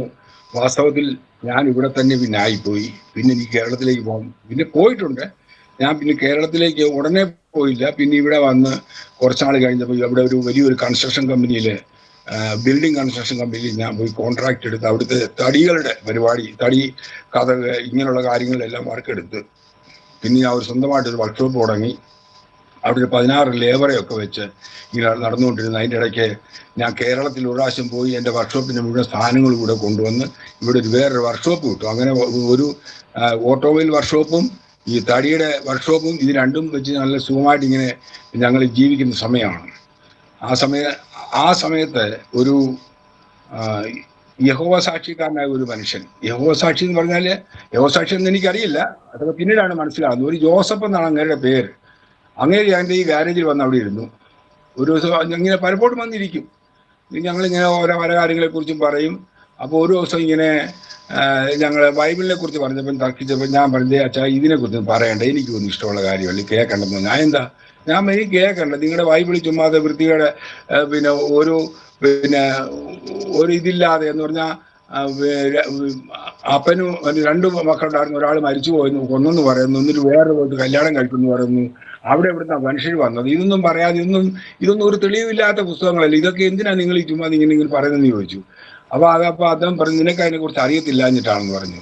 ഞാൻ പറഞ്ഞു എനിക്കറിയാനുള്ളത് ഒരു ശകലമെങ്കിലും നമ്മൾ കേൾക്കുമ്പോൾ നമുക്ക് മനസ്സിലാവുമല്ലോ ഇത് സത്യം എന്താണെന്നുള്ളത്. ഏതായാലും കൊള്ള അങ്ങനെ എനിക്കൊരു പുസ്തകം തന്നു. How life exist here, it is by creation or evolution. ഈ ലോകത്തിൽ ജീവൻ ഉണ്ടായത് എങ്ങനെയാണ്, അത് ആരെങ്കിലും ഉണ്ടാക്കിയതാണോ അത് എവല്യൂഷൻ ആണോ എന്ന് ഡാർവിൻ്റെ സിദ്ധാന്തം. അപ്പം ഇങ്ങനൊരു പുസ്തകം എനിക്ക് തന്നു അങ്ങേര്. അപ്പം ഞാൻ ആ പുസ്തകം കൊണ്ടു. അപ്പം ദിവസവും കഞ്ചാവ് അടിക്കുന്ന പരിപാടിയുണ്ട്. ഈ കഞ്ചാവൊക്കെ അടിച്ചിട്ട് ഒരു ദിവസം നല്ല ഫിറ്റായിട്ടിരിക്കുന്നു. ഞാൻ ഓർത്ത് ഏതായാലും കാശ് കൊടുത്ത് ഏതായാലും ഇവർ ഒരു പുസ്തകം തന്നതല്ലേ, അതൊന്ന് വായിച്ചു നോക്കാമല്ലോ എന്ന് വിചാരിച്ചു. അപ്പം ഞാൻ ആ പുസ്തകം ഇങ്ങനെ തുറന്നു നോക്കി. അപ്പോൾ ആ പുസ്തകത്തിന് അത് ഇൻട്രൊഡക്ഷൻ തന്നെ എഴുതിയേക്കുന്നത് പിന്നെ ഇത് ബൈബിളിലെ കുറെ പിന്നെ ശാസ്ത്രീയ കാര്യങ്ങളെ കുറിച്ചുള്ള ഒരു പഠനമാണിത്. ബൈബിളിൽ പറഞ്ഞിരിക്കുന്ന ശാസ്ത്രീയതയെ തെളിയിച്ചിരിക്കുന്ന കാര്യങ്ങളാണ്.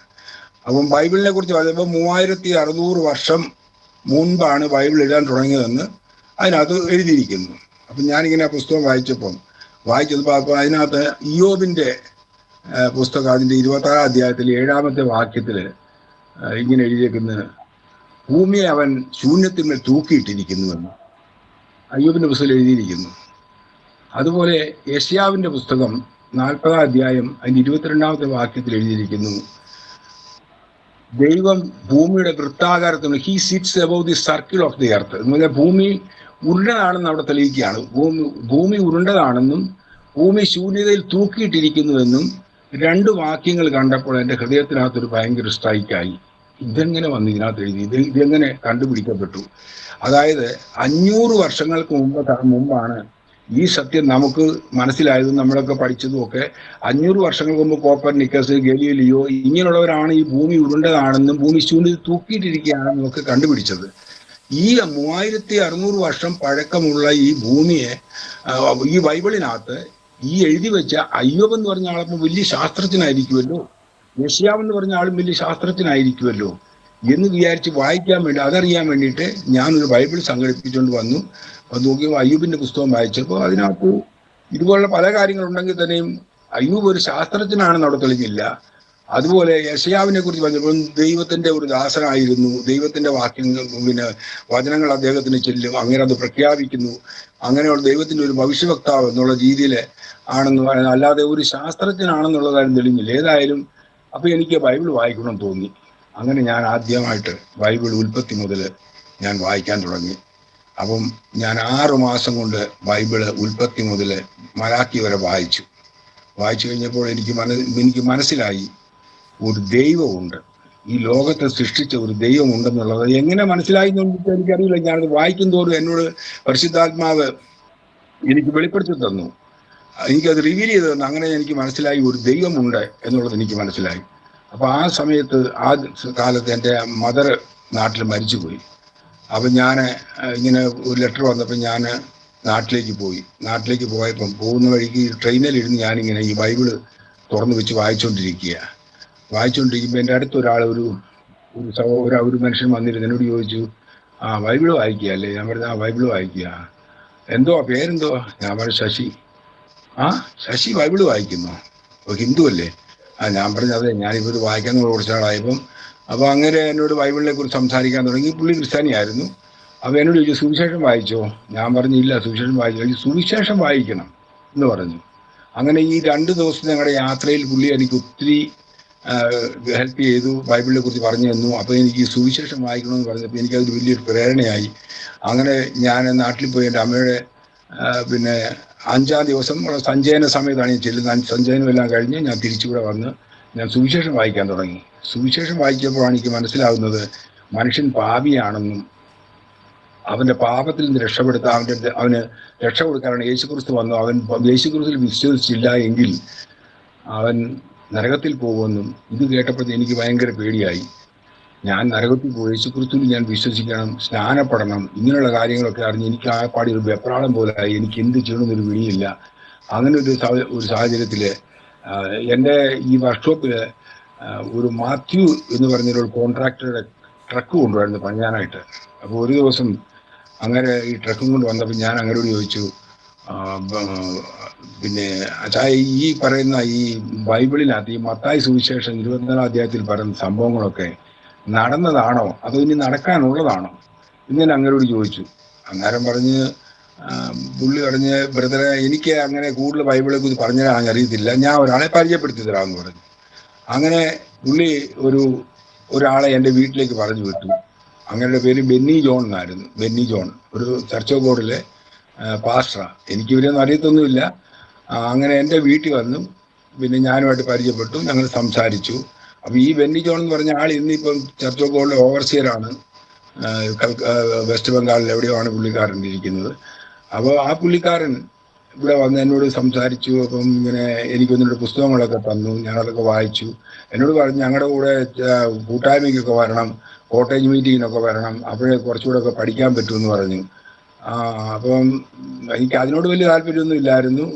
പള്ളിയിൽ പോകണമെന്നോ അങ്ങനെയുള്ള താല്പര്യങ്ങളൊന്നും ഇല്ലായിരുന്നു. പക്ഷെ ഞാൻ സ്വയം ബൈബിൾ വായിച്ച് പഠിക്കുക എന്നുള്ളതായിരുന്നു എൻ്റെ ആഗ്രഹം.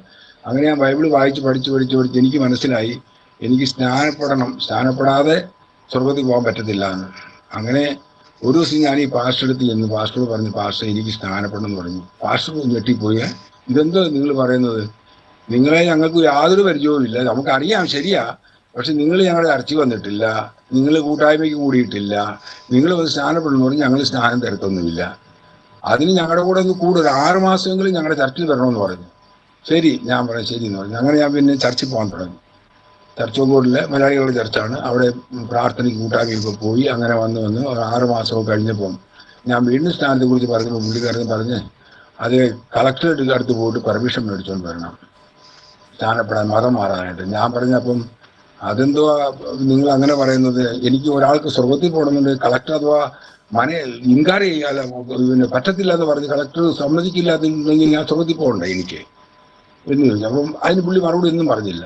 പിന്നെ പുള്ളി പറഞ്ഞ ഇതുവരെയാണ്, നിങ്ങളുടെ ഭാര്യ വന്നിട്ടില്ല, നിങ്ങൾ രണ്ടുപേരും കൂടെ ഒരുമിച്ച് ഒരു വിശ്വാസം വന്നില്ല എന്നുണ്ടെങ്കിൽ അതൊരു പക്ഷെ വളരെ ഒരു ബുദ്ധിമുട്ടുണ്ടാക്കുന്ന സാഹചര്യം, അതുകൊണ്ട് ഭാര്യയെ കൂടി വരട്ടെന്ന് പറഞ്ഞു. അങ്ങനെയായാലും പാസ്റ്റർ എൻ്റെ വീട്ടിൽ വന്ന് എൻ്റെ ഭാര്യയോട് സംസാരിച്ചു.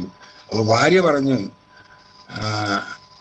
പാസ്റ്ററോട് പറഞ്ഞത്, നിങ്ങൾ ഈ പുള്ളിക്കാരനെ കൊണ്ടുപോയി എന്നാ വേണേലും ചെയ്യേ, നിങ്ങൾ വെള്ളത്ത് മുക്കും എന്തുകൊണ്ട്, പക്ഷെ എന്നെ ഇതിനൊന്നും കിട്ടത്തില്ല, ഞാനിതൊന്നും വരത്തില്ല.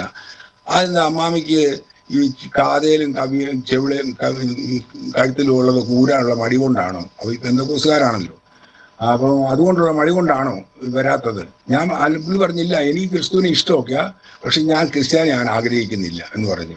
അത് തന്നെയല്ല, ഈ പെന്തക്കോസ്ത് എന്ന് പറയുമ്പോൾ തന്നെ നാട്ടിൽ തന്നെ പൊതുവെ ഞങ്ങളൊക്കെ ഉണ്ടായിരുന്ന സമയത്ത് തന്നെ ഇവരെ കാണുമ്പം പിന്നെ കാതിലില്ല കഴുത്തിലില്ല, അയ്യോ പാവപ്പെട്ടവരെ, മറ്റുള്ള ക്രിസ്ത്യാനികളൊക്കെ നല്ല ഇതിൽ നടക്കുമ്പോൾ ഇവർക്കൊന്നുമില്ലാതെ നടക്കുന്ന ഒരു വർഗം, അപ്പൊ ദരിദ്രർ എന്നുള്ള ഒരു തോന്നലുണ്ടായിരുന്നു.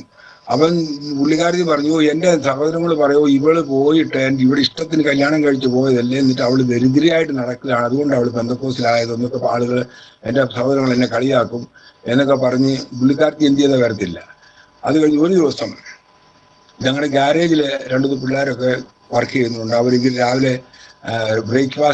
ഇവർക്ക് വേണ്ടി ബ്രേക്ക്ഫാസ്റ്റ് ഉണ്ടാക്കി വെച്ചിട്ട് ചായ തിളപ്പിച്ച് ഇങ്ങനെ ഹീറ്ററിൽ വെച്ച്, അന്ന് ഗ്യാസും ഒന്നുമില്ല, ഹീറ്ററിൽ ഇരിക്കുകയാണ്. അപ്പൊ പുള്ളിക്കാരത്തെ എൻ്റെ ഈ പാത്രത്തിന് താഴെ ഇങ്ങനെ പച്ചക്കറി അരിയുന്നു, ഹീറ്ററിൽ ചായ തിളച്ചിരിക്കുകയാണ്. അപ്പോൾ ഒരു ചെറുക്കൻ ഇങ്ങോട്ട് വന്നിട്ട് ആ ഹീറ്ററിൽ ഇരുന്ന ആ സോസ്പാൻ എടുത്ത് ഇങ്ങനെ കൈകൊണ്ട് പിടിക്കുക, അവനോട് കറണ്ട് അടിച്ചു, ഷോക്ക് അടിച്ചിട്ട് അത് തെറിച്ച് ആ ചായ എല്ലാം കൂടെ മൊത്തം പുള്ളിക്കാരത്തിൻ്റെ പുറത്തോട്ട് വന്ന് വീണു. ബ്ലൗസിനകത്തോട്ട് വീണ്ടും പുള്ളി കാറിക്കൊണ്ട് എഴുന്നേറ്റ്. പിന്നെ ഞങ്ങളുടെ കൂടി ഒന്ന് വെള്ളമൊക്കെ ഒഴിക്കുകയും ഒക്കെ ചെയ്തു. അപ്പം അങ്ങനെ പിന്നെ അടുത്തൊരു ഡോക്ടറുണ്ട്, ഡോക്ടറെ ഒന്ന് കാണിച്ചപ്പോൾ ഡോക്ടർ പറഞ്ഞ് ഇപ്പം ബെഡ് റെസ്റ്റ് ചെയ്യുക എന്ന് പറഞ്ഞുകൊണ്ട് വയലറ്റ് മരുന്നൊക്കെ തന്നു. അങ്ങനെ പുള്ളി ഒരു 15 ദിവസം ബെഡിൽ ഇങ്ങനെ കമന്നടിച്ച് കിടന്നു. ഈ സമയത്ത് പുള്ളിക്കാരത്തി ബൈബിള് വായിച്ചു. അതായത് ഈ ബൈബിളിൽ ഞങ്ങളുടെ നാട്ടിൽ ഞങ്ങൾ വന്നപ്പോൾ ഒരു പ്രാവശ്യം നാട്ടിൽ കൊടുത്തു ചേർന്നു. പുള്ളിക്കാരത്തി ഒരു കൂട്ടുകാരത്തി പുള്ളിക്ക് പ്രസന്റേഷൻ കൊടുക്കുക, അത് ഞങ്ങളിവിടെ കൊണ്ടിങ്ങനെ ആ പുസ്തകങ്ങൾ ഇടയിൽ വെച്ചെന്നുള്ളതല്ലാതെ ഞങ്ങളത് വായിച്ചിട്ടൊന്നുമില്ല. പക്ഷെ ഈ 15 ദിവസം പുള്ളി ഈ കിടന്ന കിടപ്പിൽ ഈ 15 ദിവസം കൊണ്ട് ഈ സുവിശേഷം ന്യൂ ടെസ്റ്റമെന്റ് ആയിരുന്നു, അത് വായിച്ചു. പുള്ളിക്കാരുടെ ഹൃദയത്തിലും ദൈവം പ്രവർത്തിച്ചു. അങ്ങനെ പുള്ളി ഈ ഒരു 15 ദിവസം കഴിഞ്ഞ് പുള്ളി സൗഖ്യമായി എഴുന്നേറ്റ്. അപ്പോൾ ഇതിൻ്റെ ഇടയ്ക്ക് ചർച്ച ബോർഡുകാർ വരുമായിരുന്നു, വന്ന് അവർ പ്രാർത്ഥിക്കുകയും എണ്ണ തേച്ച് പ്രാർത്ഥിക്കുകയും ഒക്കെ ചെയ്യും. അങ്ങനെ വന്നിട്ട് 15 ദിവസം കൊണ്ട് പുള്ളി സൗഖ്യമായി കഴിഞ്ഞ് ഞങ്ങൾ അപ്പം ഒരു ഞായറാഴ്ച ഞാൻ ചർച്ചിൽ പോകാൻ ഒരുങ്ങുമ്പോൾ, അപ്പോൾ എൻ്റെ മക്കളെ ഞാൻ ചർച്ചിലൊക്കെ വിടാൻ തുടങ്ങി. അവർ സൺഡേ സ്കൂൾ പഠിക്കാൻ പോകുന്നുണ്ട്. അപ്പോൾ എൻ്റെ ഭാര്യ ഒരു ദിവസം പറഞ്ഞു, നിങ്ങൾ ചർച്ചിൽ പോകുമ്പോൾ ഞാനും വരുന്നെന്ന് പറഞ്ഞു. അങ്ങനെ പുള്ളിക്കാരത്തി അടുത്ത ഒരു സൺഡേയിൽ ഞങ്ങളുടെ ചർച്ചിൽ വന്നു. പുള്ളിക്കാരത്തി എല്ലാവർക്കും ഈ സാക്ഷ്യം പറയുന്ന ഒരു പരിപാടിയുണ്ട്, എല്ലാവരും സാക്ഷ്യം പറയും, അവരവരുടെ സാക്ഷ്യങ്ങൾ പറയും. അപ്പോൾ ആ സമയത്ത് പുള്ളിക്കാരത്തി എഴുന്നേറ്റ് നിന്ന് ഭയങ്കരമായിട്ട് നിലവിളിച്ച് സാക്ഷ്യം പറയുകയും പാട്ട് പാടുകയും നിലവിളിക്കുകയും ഒക്കെ ചെയ്തു. ആ പുള്ളിക്കാരത്തി ഇത് കേട്ട് ഈ പാട്ടൊക്കെ പുള്ളിക്കാരത്തി ഇവരുടെ വീടിൻ്റെ തൊട്ടടുത്ത് തന്നെ CSI ഒരു ചർച്ചുണ്ട്. അപ്പോൾ അവിടെ ഈ യേശു ക്രിസ്തുവിൻ്റെ ആരാധന ഗീതങ്ങളൊക്കെ ഇവർ നേരത്തെ കേട്ട് പഠിച്ചിട്ടുണ്ട്. അപ്പൊ ഈ പാട്ടും പാടി കണ്ട് പുള്ളിക്കാരത്തി എഴുന്നേറ്റ് നിന്ന് പൊട്ടിക്കരഞ്ഞു. ഞാൻ ഇതാ എന്നെ മൊത്തമായിട്ട് യേശുക്രിസ്തുവിനെ സമർപ്പിക്കുന്നു എന്ന് അവിടെ ഒന്ന് ഡിക്ലെയർ ചെയ്തു. അപ്പൊ തന്നെ ചർച്ചുകാരെല്ലാം ഭയങ്കര അങ്ങ് സ്റ്റണ്ണായിപ്പോയി. ഒരു അരമണിക്കൂറോളം അവിടെ ഒരു നിശബ്ദതയായിരുന്നു ഭയങ്കരമായിട്ട്. അവരുടെ ആ ചർച്ചിന്റെ ചരിത്രത്തിൽ ആദ്യമായിട്ട് ഇതുപോലെ ഒരു ഹിന്ദു ഫാമിലി അവിടെ ചെന്ന് സമർപ്പിക്കുകയാണ്. അങ്ങനെ പിന്നെ അന്ന് പിന്നെ പാസ്റ്റർ ഒന്ന് ഡിക്ലെയർ ചെയ്തു, അടുത്ത ആഴ്ചയിൽ ഇവർക്ക് രണ്ടുപേർക്ക് സ്നാനം കൊടുക്കുകയാണ്. അങ്ങനെ ഞങ്ങൾ ചർച്ച ബോർഡിൽ 94 ചർച്ച ബോർഡിൽ സ്നാനപ്പെട്ടു. ആ സ്നാനപ്പെട്ട് കഴിഞ്ഞിട്ട് ഇതോടെ സ്നാനപ്പെട്ട് കഴിഞ്ഞ് പിന്നെ ഞങ്ങൾക്കൊരു പ്രേരണയാണ്. ഞങ്ങൾ സ്നാനപ്പെട്ട് കഴിഞ്ഞപ്പോൾ ഈ സുവിശേഷ പ്രതികൾ ഇഷ്ടം പോലെ ആ ചർച്ചിൽ ഇങ്ങനെ ചാക്ക് കണക്കിന് കിടപ്പുണ്ട്. അപ്പൊ ഞങ്ങൾ വിചാരിച്ചു ഇതൊക്കെ ഇവിടെ കൊണ്ടിട്ടേക്ക് തന്നെ ആയിരുന്നു, ഇത് നമുക്കും എടുത്തുകൊണ്ട് കൊടുക്കാതെ. ഇതൊന്നും ഞങ്ങളെ ആരും പഠിപ്പിച്ചിട്ടൊന്നുമല്ല, ഞങ്ങൾക്കൊരു ബൈബിൾ ട്രെയിനിങ് ഒന്നുമില്ല. പക്ഷെ ഞങ്ങൾക്ക് സ്വയം അങ്ങ് തോന്നുന്നു, ഒരു പ്രേരണ തോന്നുകയാണ്. ഇതെല്ലാം എടുത്ത് വലിച്ച് ഞങ്ങളെടുത്ത് വീട്ടിൽ കൊണ്ടുവന്ന് വെച്ചിട്ട് ഞങ്ങൾ ഡെയിലി, ഞാനും എൻ്റെ ഭാര്യ കൂടെ, പിന്നെ ഡെയിലി ഞങ്ങളുടെ ഡ്യൂട്ടി ഇതാണ്, സൈക്കിളെ കയറിയിരിക്കുക, പുള്ളിക്കാറ്റിയും കൊണ്ട് ഞങ്ങൾ ഇങ്ങോട്ട് കവലകളിലും അവിടെ ഇവിടെ എല്ലാം നടന്ന് ട്രാക്ടർ ഡിസ്ട്രിബ്യൂഷൻ നടത്തും. പക്ഷെ ഇന്നത് പറ്റത്തില്ല.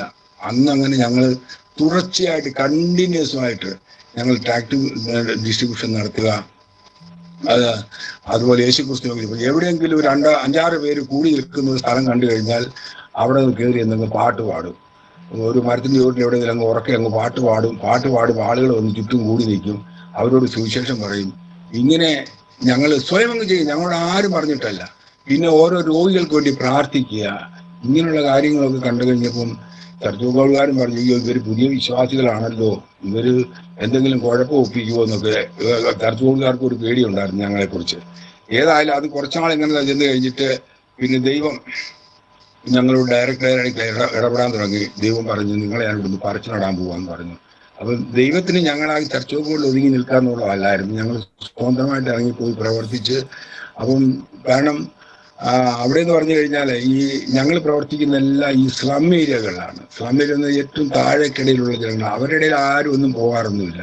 പിന്നെ അങ്ങനെയുള്ളവരും ഒരു ഹൈഫൈ ജീവിതം ജീവിക്കുന്ന വിശ്വാസികളും തമ്മിൽ ഒരു ചേർച്ചയില്ല. കാരണം ഞങ്ങൾ അങ്ങനെ പല ആളുകളെ നമ്മുടെ ചർച്ചകളിലേക്ക് കൊണ്ടുവന്നിട്ടുണ്ട്, ഇങ്ങനെ സുവിശേഷം പറഞ്ഞ് പ്രസംഗിച്ചു കൊണ്ടുവന്നു. പക്ഷെ അവരോടുള്ള ഒരു ട്രീറ്റ്മെന്റ് അത്ര അതുകൊണ്ട് അവരാരും പിന്നെ തിരിച്ചു വരത്തില്ല, രണ്ടാമത് വരത്തില്ല. അപ്പൊ അവരെല്ലാവരും കൂടെ എന്നോട് പറഞ്ഞു, ബ്രദറെ നമുക്ക് സ്വതന്ത്രമായിട്ടൊരു ആരാധന തുടങ്ങാം, അതുകൊണ്ട് ഞങ്ങൾ ഈ ചർച്ചയോട് ഞങ്ങൾ വരത്തില്ലെന്ന് പറഞ്ഞു. അങ്ങനെ ഞങ്ങൾ സ്ലം ഏരിയയിൽ അന്വേഷിച്ച് നടന്ന് ഒരു ദിവസം ഒരു സ്ഥലത്ത് ഞങ്ങൾ നടന്നിങ്ങനെ പോകുമ്പം 3-4 ചെറുപ്പക്കാരിങ്ങനെ ഓരോരുത്തരുന്ന് വർത്താനം പറഞ്ഞ് ഇങ്ങനെ വീഡിയോ ഒക്കെ വലിച്ചിങ്ങനെ ഇരിക്കുക. അപ്പോൾ ഞങ്ങൾ അവരോട് പറഞ്ഞു, ഞങ്ങളെ ഒരു കഥ പറയാൻ പോവാന്ന് പറഞ്ഞു. ആ കഥ പറഞ്ഞോളൂ പറഞ്ഞു. ശരി, ഞങ്ങൾ ആദ്യം ഒരു പാട്ട് പാടട്ടെന്ന് ചോദിച്ചു. പാടിക്കോളാൻ പറഞ്ഞു. ഞങ്ങൾ അവിടെ നിന്നൊരു പാട്ട് പാടി കഴിഞ്ഞ് യേശുക്രിസ്തുവിനെ കുറിച്ചുള്ള കഥ പറഞ്ഞു. യേശുക്രിസ്തുവിനെ കുറിച്ചുള്ള സുവിശേഷം അവിടെ പറഞ്ഞു കഴിഞ്ഞിട്ടുമ്പോഴത്തേക്കും പറഞ്ഞ് ഇതെല്ലാം കഴിഞ്ഞ് അപ്പോൾ ഒത്തിരി പേര് കൂടി വന്നു. ഇതെല്ലാം കഴിഞ്ഞ് ഞങ്ങൾ ട്രാക്ടറുണ്ട്, അതെല്ലാം ഡിസ്ട്രിബ്യൂട്ട് ചെയ്ത് ഞങ്ങൾ പോന്നു. അതിൻ്റെ പിറ്റേ ദിവസം ഈ കൂട്ടത്തിൽ ഇരുന്ന ഒരുത്തൻ എൻ്റെ വീട്ടിൽ വന്നിട്ട് എന്നോട് പറഞ്ഞ്, നിങ്ങൾ ഇന്നലെ അവിടെ വന്ന് പ്രസംഗിച്ചിട്ട് പോയി കഴിഞ്ഞ് കേട്ട് കഴിഞ്ഞ് രാത്രി മുഴുവൻ എനിക്ക് ഉറക്കം വന്നില്ല. എൻ്റെ വീട്ടിലുണ്ടായിരുന്ന എല്ലാ ബിംബങ്ങളെയും ഞാൻ എടുത്ത് ഒരു ചാക്കിനകത്ത് കെട്ടി എൻ്റെ അടുത്തൊരു കുളമുണ്ട്, ആ കുളത്തിനകത്ത് കൊണ്ട് എറിഞ്ഞിട്ട് വരിക. അതുകൊണ്ട് എനിക്ക് ബാക്കിയുള്ളത് അറിയണം, എനിക്ക് നിങ്ങളെ പോലെ ആകണമെന്ന് പറഞ്ഞു. ഞാൻ പറഞ്ഞു ശരി. അവൻ്റെ പേര് അമിത് കുമാർ എന്നാണ്, ഇപ്പോഴവൻ പാസ്റ്ററാണ്. അപ്പം അവൻ്റെ ബാക്കിയുള്ളത് പറഞ്ഞാൽ അവന് വലിയൊരു ഗുണ്ടയായിരുന്നു എന്ന് പറഞ്ഞാൽ. ഗുണ്ടെന്ന് പറഞ്ഞു കഴിഞ്ഞാൽ ഇവിടെ ഈ പിടിച്ചു പറി, തെമ്മാടിത്തരം, കള്ളു കുടിച്ച് നടക്കുക, ഇങ്ങനെയൊക്കെയുള്ള സ്വഭാവമുള്ളവരായിരുന്നു.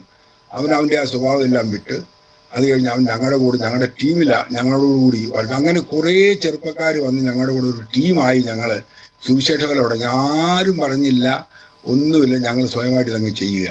അപ്പൊ ഇവന്റെ ഈ മാനസാന്തരം കണ്ടു കഴിഞ്ഞപ്പോൾ അവന്റെ വീട്ടുകാർ പറഞ്ഞു, ഞങ്ങളുടെ ഈ മുറ്റത്ത് നിങ്ങൾ ഒരു ചെറിയൊരു പ്രാർത്ഥനാ ഭവൻ ഉണ്ടാകാൻ പറഞ്ഞു. അങ്ങനെ ഞാൻ അവിടുന്ന് ഇവിടുന്ന് ആളുകളെല്ലാം സംഘടിപ്പിച്ച് ഞങ്ങളവിടെ ചെറിയൊരു പ്രാർത്ഥനാ ഭവൻ, ഒരു കുടിൽ പോലെ ഉണ്ടാക്കി. അതിനകത്ത് ഞങ്ങളെല്ലാം ഞായറാഴ്ചയും പ്രാർത്ഥന ആരംഭിച്ചു. ഒത്തിരി അത് കഴിഞ്ഞ് ഗ്രാമങ്ങൾ തോറും പോവുക. പിന്നെ ഞങ്ങൾക്കുണ്ടായിരുന്ന ഏറ്റവും വലിയൊരു ഡ്യൂട്ടിയായിരുന്നു ഭൂതങ്ങളെ ഇറക്കുക. ഭൂതശാന്തിയായിരുന്നു ഏറ്റവും വലിയ ഡ്യൂട്ടി. ഞങ്ങൾക്ക് ഇതൊന്നും അറിയത്തില്ല. ഞങ്ങൾ ഓരോരുത്തർ പറയും, ഞങ്ങൾ അങ്ങോട്ട് ചെല്ലും, അവിടെ ചെന്ന് പ്രാർത്ഥിക്കും. ഞങ്ങൾക്ക് ഇതിൻ്റെ ഈ വരദാനം ഉണ്ടെന്നൊന്നും ഞങ്ങൾക്കറിയില്ല. ഒരു ദിവസം ഒരാൾ വന്ന് പറഞ്ഞു, നിങ്ങളുടെ ദൈവം ഇത്ര വലിയ കഴിവുള്ള ആളാണെങ്കിൽ ഞങ്ങളുടെ അയൽവക്കത്തൊരു സ്ത്രീ 1 മാസമായി തളർവാദം പിടിച്ച് കിടക്കുക, എഴുന്നേക്കാനും വേണ്ടി നടക്കാൻ, നിങ്ങൾ അവിടെ നിന്ന് എഴുന്നേൽപ്പിക്കാമെന്ന് ചോദിച്ചു. ഞാൻ പറഞ്ഞു ശരി, ഞങ്ങൾ പ്രാർത്ഥിക്കാമെന്ന് പറഞ്ഞു.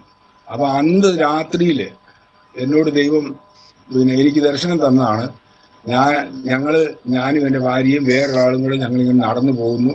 അപ്പോൾ ഒരു ചെറിയൊരു തോട്, ആ തോടിനകത്തൂടെ ഞാൻ അങ്ങോട്ട് ചാടി, അപ്പുറത്ത് ചാടി കിടന്നു. അത് കഴിഞ്ഞ് എൻ്റെ ഭാര്യയെ കൈപിടിച്ച് അപ്പുറത്ത് കടത്തി.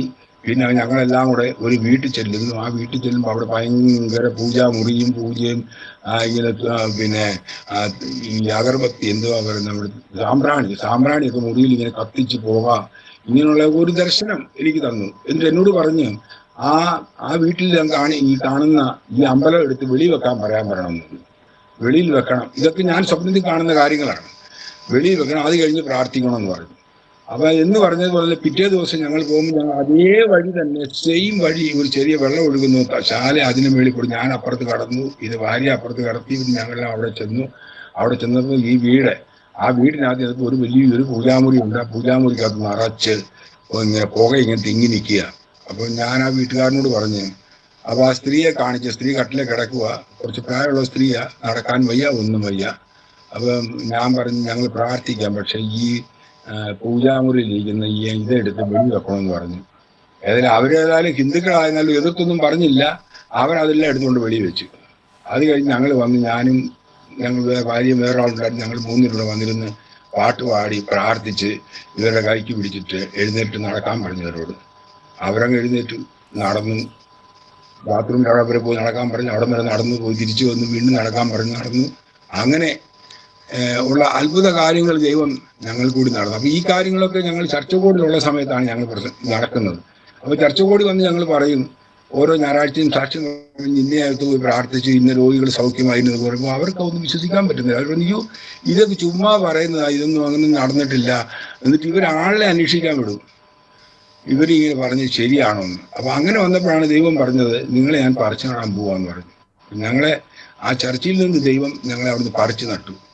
ഞങ്ങൾ ഇതുമായിട്ട് വേറെ ഒരു സംഘടനയും ചേർന്നിട്ടില്ല. ഇപ്പോഴും ഞങ്ങൾ സ്വതന്ത്രമായിട്ട്, ഞങ്ങൾക്ക് പ്രത്യേകിച്ച് ഒരു ചർച്ചയില്ല, ഒന്നുമില്ല. ഞങ്ങൾ സ്വന്തമായിട്ട് പ്രാർത്ഥിക്കുന്നു. വരുന്നവരെ അവർക്ക് വേണ്ടി പ്രാർത്ഥിക്കുന്നു. അവരെ പ്രാർത്ഥിച്ച് ആരെങ്കിലും രക്ഷിക്കപ്പെട്ട് കഴിഞ്ഞാൽ അവർക്ക് ഇഷ്ടമുള്ള ചർച്ചകളിൽ എവിടെ വേണമെങ്കിലും പോകാം. ഞങ്ങൾ ഒരിക്കലും കൂട്ടി വെച്ചാകുന്നില്ല.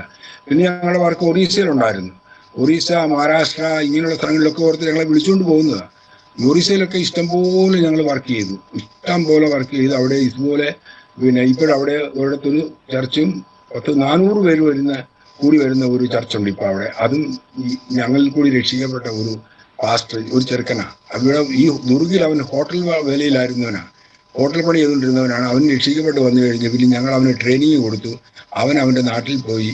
അത് കഴിഞ്ഞ് ഞങ്ങളെ വിളിച്ചു. ഇടയ്ക്കിടയ്ക്ക് ഞങ്ങൾ പോയി പ്രാർത്ഥനയും കാര്യങ്ങളും മീറ്റിംഗ് ഒക്കെ നടത്തി. ഇപ്പോൾ ഒരു 400 പേര് കൂടി വരുന്ന ഒരു ചർച്ചും ഒക്കെ ഉണ്ടാക്കി അവനവിടെ സുവിശേഷം. അങ്ങനെ ദൈവം ഞങ്ങളെ ഉപയോഗിച്ചുകൊണ്ടിരിക്കുകയാണ്. ഈ സമയത്ത് പിന്നെ എൻ്റെ ഒരു അപ്പാപ്പൻ മരിച്ചുപോയി. അപ്പോൾ അങ്ങനെ ഞാൻ കേരളത്തിലേക്ക് പിന്നെ ഒരു പ്രാവശ്യം കൂടെ പോകേണ്ടി വന്നു. അപ്പൻ്റെ അനിയൻ, അങ്ങനെ പുള്ളിക്കാരനെ മരിച്ചുപോയി. ഇതിൻ്റെ ഇടയ്ക്ക് എൻ്റെ ഫാദറൊക്കെ മരിച്ചുപോയി. അന്ന് ഞാൻ പറഞ്ഞില്ല, ഫാദറെ മദറും ഒക്കെ മരിച്ചുപോയി. അവരൊക്കെ മരിക്കുന്ന സമയത്ത്, മദറും മദറൊക്കെ മരിക്കുന്ന സമയത്ത് ഞാൻ വിശ്വാസത്തിൽ ഇങ്ങനെ ഉറച്ചിട്ടില്ല. ഞാൻ ബൈബിളൊക്കെ വായിക്കുന്നുണ്ടെന്നുള്ളൂ. പക്ഷേ എൻ്റെ അപ്പാപ്പൻ മരിക്കുന്ന സമയത്ത് ഞാൻ കേരളത്തിൽ പോയപ്പം അന്ന് അവിടെ ഇതുപോലെ സഞ്ചയനം നടക്കുകയാണ്. സഞ്ചയനത്തിന് എല്ലാ പന്തലുമൊക്കെ ഇട്ട് നിലവിളക്കും എല്ലാം ഒരുക്കി എല്ലാം അവിടെ വെച്ചിരിക്കുക. അപ്പം ഞാൻ ഈ പന്തലിനകത്ത് ഒരു വലം വെച്ച് യേശുവിൻ്റെ രക്തത്താൽ ഞാൻ ഇതിനെ മുദ്രയിടുന്നു, ഇവിടെ ഒരു ദുഷ്ടാത്മാവും ഇവിടെ പ്രവേശിക്കരുത് എന്ന് ഞാൻ പറഞ്ഞു. എന്ന് പറഞ്ഞിട്ട് ഞാനൊരു വലയൊക്കെ വെച്ചിട്ട് ഞാൻ അവിടെ വന്ന് ഇങ്ങനെ കസരയിൽ വന്നിരുന്നു. ഇവർ വന്ന് പ്രാർത്ഥന തുടങ്ങി, പൂജാകാര്യങ്ങൾ തുടങ്ങി. എത്ര പൂജ ചെയ്തിട്ടും ഇവർ ആത്മാവിനെ പിടിച്ചു കെട്ടാൻ നോക്കുകയാണ്. മരിച്ചുപോയ ആത്മാവിനെ പിടിച്ചു കെട്ടി അതിനൊരു കുടത്തിലാക്കി അതിനെ ഒരു അമ്പലത്തിൽ കൊണ്ട് പ്രതിഷ്ഠിക്കുക. ഇതാണ് ഇവർ ചെയ്യുന്ന കാര്യങ്ങൾ. അപ്പോൾ ഇതിനു വേണ്ടിയിട്ട് നോക്കിയിട്ട് ഇവർ എന്തെല്ലാം ചെയ്തിട്ടും വരുന്നില്ല. അവസാനം അപ്പാപ്പൻ്റെ മൂത്ത മോനെ വിളിച്ച് പറഞ്ഞു, നീ പിന്നെ ഒരു കോഴിയെ നേരെ അല്ലെങ്കിൽ ആടിനെ നേരെ ഇങ്ങനെ കുറേ അധികം നേർച്ച കാഴ്ചകൾ ഇവനെ കൊണ്ട് അമ്പലത്തിലേക്ക് നടത്തിച്ചു. എന്നിട്ടൊന്നും ഇത് വരുന്നില്ല. അവസാനം ഒരു 3:30 ആയിക്കഴിഞ്ഞപ്പോൾ എനിക്ക് ഭയങ്കര ഒരു വല്ലാത്തൊരു പ്രശ്നം എന്തോ എനിക്ക് തോന്നി. എനിക്കൊരു ഒരു തിരിച്ചടിക്കുന്ന പോലെ എനിക്കൊരു തോന്നലുണ്ടായി. അതുകൊണ്ട് ഞാൻ പിന്നെ എഴുന്നേറ്റ് അങ്ങ് പോയി. ഞാൻ എഴുന്നേറ്റ് അടുത്തൊരു വീട്ടിൽ എൻ്റെ ഒരു കൊച്ചമ്മ താമസിക്കുന്നുണ്ട്. ഞാൻ അവിടെ പോയി കുറച്ച് റെസ്റ്റ് ചെയ്തു. പക്ഷെ നേരം വെളുത്ത് എൻ്റെ അപ്പാപ്പൻ്റെ മോൻ വന്നവരോട് ചോദിച്ചു, എന്തായി നിങ്ങളുടെ പിശാചിനെ പിന്നെ ആത്മാവിനെ പിടിച്ചു കിട്ടുമെന്ന് പറഞ്ഞു. ഇല്ല, പിടിച്ചു കിട്ടിയില്ലെന്ന് പറഞ്ഞു. അവര് പറഞ്ഞത് ഈ ആത്മാവിനേക്കാളും വലിയ ഒരു ആത്മാവ് ഇവിടെ ഈ പന്തലിനകത്ത് ഉണ്ടാകുന്നതുകൊണ്ട് ഞങ്ങൾക്ക് പിടിച്ചു കെട്ടാൻ പറ്റിയില്ല എന്ന് പറഞ്ഞു. അങ്ങനെ ഞാൻ പറഞ്ഞു, അതെ, എൻ്റെ ഉള്ളിലൊരു വലിയൊരു ആത്മാവുണ്ട്, യേശുക്രിസ്തുവിന്റെ ആത്മാവ്. അതുള്ളപ്പോൾ വേറൊരു പിശാചിനോട് കയറി വരാൻ പറ്റത്തില്ലെന്ന് പറഞ്ഞു. അപ്പൊ ഞാനിനി എന്നാ ചെയ്യണമെന്ന് എന്നോട് ചോദിച്ചു. ഞാൻ പറഞ്ഞൊരു കാര്യം ചെയ്യേ, അവര് വിധിച്ചിരിക്കുന്ന കാര്യങ്ങളൊക്കെ നീ ചെയ്തോണം. ഇല്ലെന്നുണ്ടെങ്കിൽ നിന്നെ ആ പിശാചികൾ നശിപ്പിക്കും. അല്ല എങ്കിൽ നീ അതെല്ലാം വിട്ട് യേശുക്രിസ്തുവിൽ വിശ്വസിച്ചോളാൻ പറഞ്ഞു. അപ്പം അവൻ പറഞ്ഞ് ശരി, ഞാൻ അങ്ങനെ തന്നെ ചെയ്യാമെന്ന് പറഞ്ഞു. ഇന്നിപ്പോ അവനും കുടുംബമായിട്ട് ഇന്നല്ല, 1 വർഷങ്ങളായി, 99 കാര്യമാണ് പറയുന്നത്. എന്നാ അങ്ങനെ എൻ്റെ അനിയനും അവൻ്റെ കുടുംബവും എല്ലാം പിന്നെ ഇപ്പോൾ യേശുക്രിസ്തുവിലാണ്. അവർ ചങ്ങനാശ്ശേരിയിൽ എവിടെയോ പ്രാർത്ഥനയ്ക്ക് പോകുന്നുണ്ട്. അവരെല്ലാം വിശ്വാസത്തിലായിരിക്കുന്നു. അങ്ങനെ ദൈവം അവിടെ എന്നെ ഉപയോഗിച്ചു. പിന്നെ എൻ്റെ സ്വന്തം സഹോദരങ്ങൾ ആരും, എൻ്റെ അമ്മയുടെ ഗർഭത്തിൽ നിന്ന് വന്ന ഒരു സഹോദരങ്ങൾ പോലും എൻ്റെ ഈ സാക്ഷ്യം കേൾക്കുകയോ അല്ലെ ഇതെന്നെ വിശ്വസിക്കുകയോ ചെയ്തിട്ടില്ല. അവർക്കാർക്ക് എൻ്റെ സഹോദരൻ എന്നോട് പറഞ്ഞത്, എൻ്റെ മൂത്ത സഹോദരൻ CRPയിലുള്ള ആളായിരുന്നു. പുള്ളിക്കാരൻ ഒരു പ്രാവശ്യം ഞാൻ നാട്ടിൽ ചെന്നപ്പോൾ പുള്ളിക്കാരൻ്റെ മക്കളെ വിളിച്ചിരുത്തിയിട്ട് ഇങ്ങനെ ഒരു പിന്നെ ഇതിനെക്കുറിച്ച് പറയാൻ ആലോചിച്ചപ്പോൾ എൻ്റെ ചേട്ടൻ പറഞ്ഞു, നീ ഇവിടെ വരുന്നതൊക്കെ നല്ലതാ, കൊള്ളാം, പക്ഷേ എൻ്റെ മക്കളോട് നിന്റെ സുവിശേഷം ഒന്നും നീ പറഞ്ഞേക്കല്ലെന്ന് പറഞ്ഞു. ഞാൻ അതിൽ പിന്നെ ഇന്നേ വരെ ഞാൻ അവരോട് ആരുടെ സുവിശേഷം പറഞ്ഞില്ല. പക്ഷെ ഇപ്പം ഞാൻ പറയാറുണ്ട്. ഇപ്പം എൻ്റെ ചേട്ടനില്ല. ഇതിനെ എപ്പോഴെങ്കിലും നാട്ടിൽ ചെല്ലാൻ സാഹചര്യം ഉണ്ടെങ്കിൽ അവരോട് ഞാൻ ഇതിനെക്കുറിച്ച് ഇങ്ങനെ പറയാറുണ്ട്. ഞാൻ പിന്നെ ഈ മനുഷ്യന് മരണത്തിന് ശേഷം 2 സ്ഥലമുണ്ട്. ഒന്ന് സ്വർഗം, ഒന്ന് നരകം. അതില് നരകത്തിൽ പോകുന്നതിന് കുഴപ്പമൊന്നുമില്ല. പക്ഷെ സ്വർഗത്തിൽ പോകണമെങ്കിൽ യേശുക്രിസ്തുവിൽ വിശ്വസിക്കണം. അതുകൊണ്ട് നിങ്ങൾ ഉദ്ദേശിക്കുന്നത് പോലെ മനുഷ്യന് മരിച്ചു കഴിഞ്ഞിട്ട് ഇങ്ങനെ പുണ്യകർമ്മങ്ങളും ഇതൊക്കെ ചെയ്ത് മോക്ഷം ലഭിക്കുമെന്ന് പറഞ്ഞാൽ മോക്ഷമൊന്നും ലഭിക്കത്തില്ല. കാരണം ഈ ലോകത്തെ സൃഷ്ടിച്ചവനായ ദൈവം യേശുക്രിസ്തുവാണ്. യേശുക്രിസ്തുവിൽ കൂടി അല്ലാതെ ആർക്കും രക്ഷയില്ല എന്ന് പറഞ്ഞാലും അവർക്ക് ആർക്കും മനസ്സിലാകത്തില്ല. എൻ്റെ ഒരു സഹോദരൻ ഈ ഗൾഫിലുണ്ടായിരുന്നു പറഞ്ഞ ഒരു സഹോദരൻ, അദ്ദേഹം ഭയങ്കര ഈ ചക്കുളത്തമ്മയുടെ ഭക്തനായിരുന്നു. ചക്കുളത്തമ്മ എന്നോട് പറഞ്ഞു, ചക്കുളത്തമ്മയും യഹോവയെല്ലാം ഒന്ന് തന്നെയാണെന്ന് ചേട്ടൻ അറിയാമെന്ന് ചോദിച്ചു. ഞാൻ പറഞ്ഞു, എനിക്കറിയാം, ചക്കുളത്തമ്മ ഇവരെല്ലാം ഒന്ന് തന്നെയാണ്. ഏതായാലും എൻ്റെ ആ സഹോദരനും മരിച്ചുപോയി. മൂത്ത സഹോദരനും മരിച്ചുപോയി. ഇപ്പോൾ ഒരു സഹോദരനുണ്ട്. അദ്ദേഹം പിന്നെ പുള്ളി ഒരു നിരീശ്വരവാദിയായിരുന്നു. പക്ഷെ പുള്ളിക്കാരൻ ഇപ്പോൾ ബ്രഹ്മകുമാരി കേരളത്തിലുണ്ടോ എന്ന് എനിക്കറിയില്ല. ഇവിടെയൊക്കെ ഉണ്ട് ബ്രഹ്മകുമാരി. അങ്ങനെ ബ്രഹ്മകുമാരിയിലെ ഒരു വലിയ പുള്ളിയായിട്ട് പുള്ളിക്കാരൻ ഇരിക്കുന്നുണ്ട്. പുള്ളിക്കാരനൊക്കെ എങ്ങനെ ചെന്ന് പെട്ടെന്ന് എനിക്ക് തന്നെ അറിയില്ല. അത് ബ്രഹ്മകുമാരിയാണ്. അങ്ങനെ ഈ അപ്പാപ്പന്റെ ഇതെല്ലാം കഴിഞ്ഞ് ഞാൻ തിരിച്ചിവിടെ വന്നു കഴിഞ്ഞിട്ട് കുറച്ചുനാൾ കഴിഞ്ഞപ്പോഴത്തേക്കും എനിക്ക്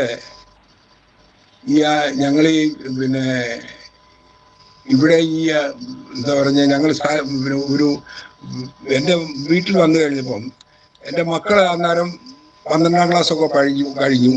അപ്പം മോൾക്ക് MBBS പഠിക്കാൻ പോകണമെന്ന് ആഗ്രഹമുണ്ട്.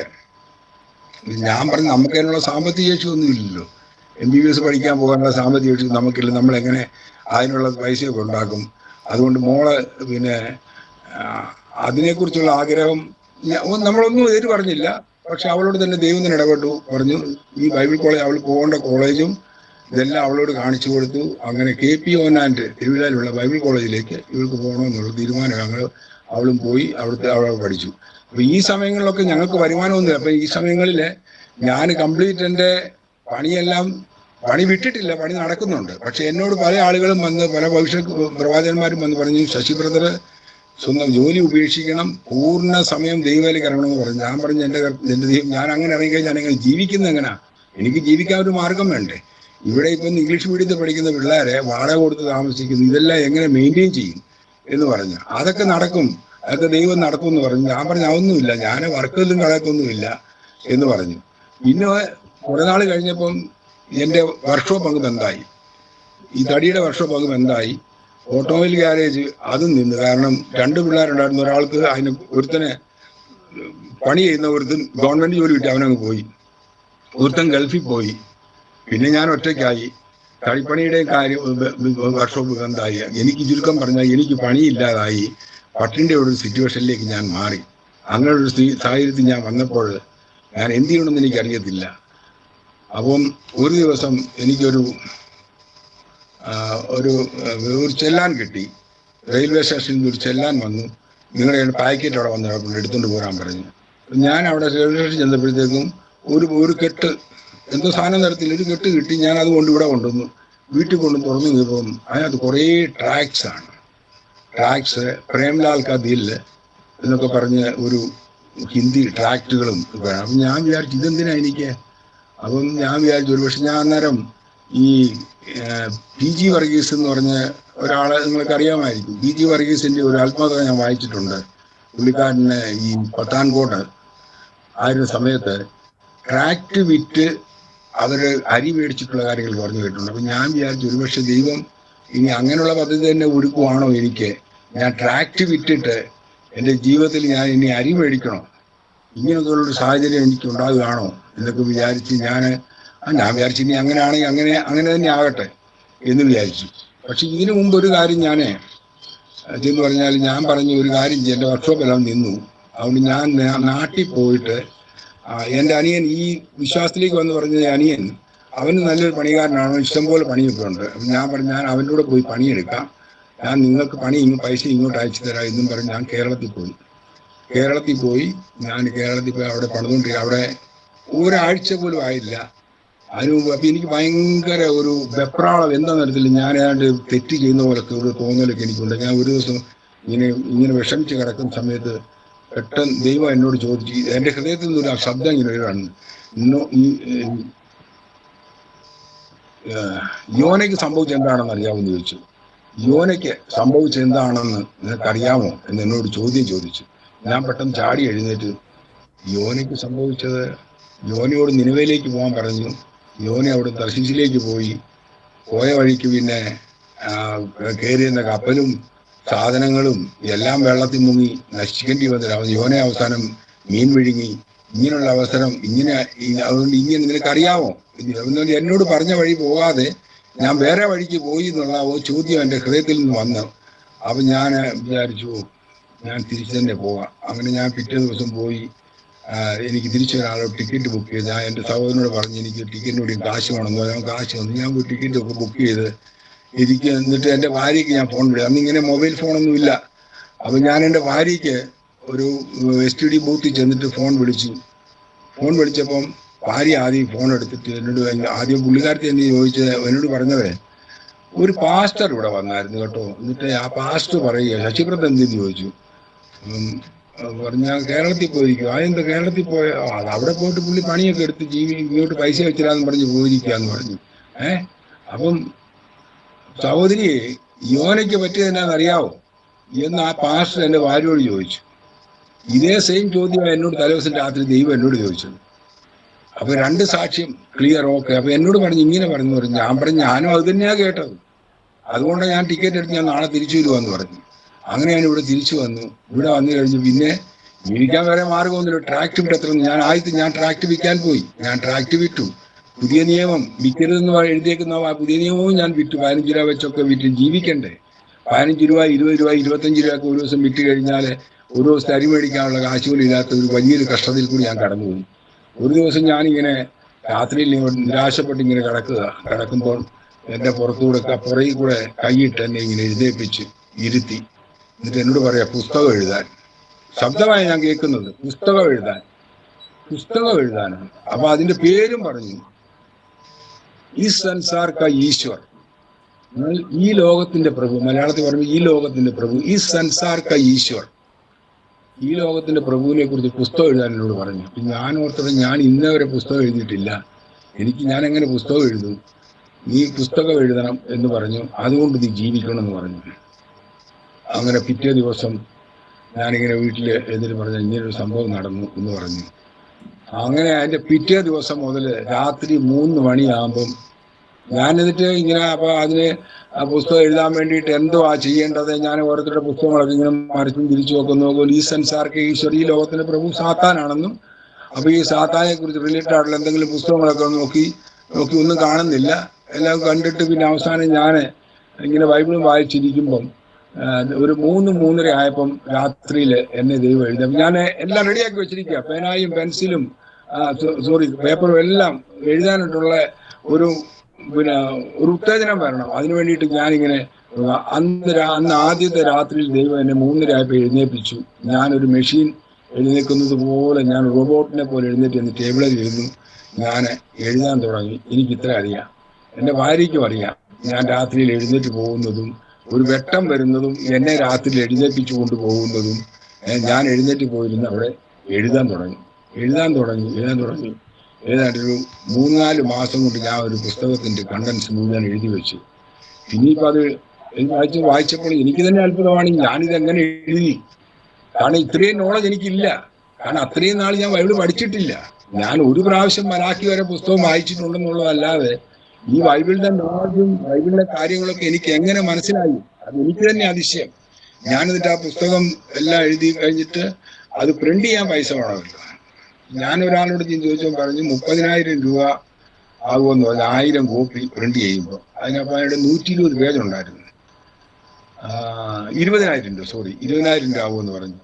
അപ്പൊ 20,000 രൂപ ഉണ്ടാക്കണമെങ്കിൽ വലിയ പാടാ.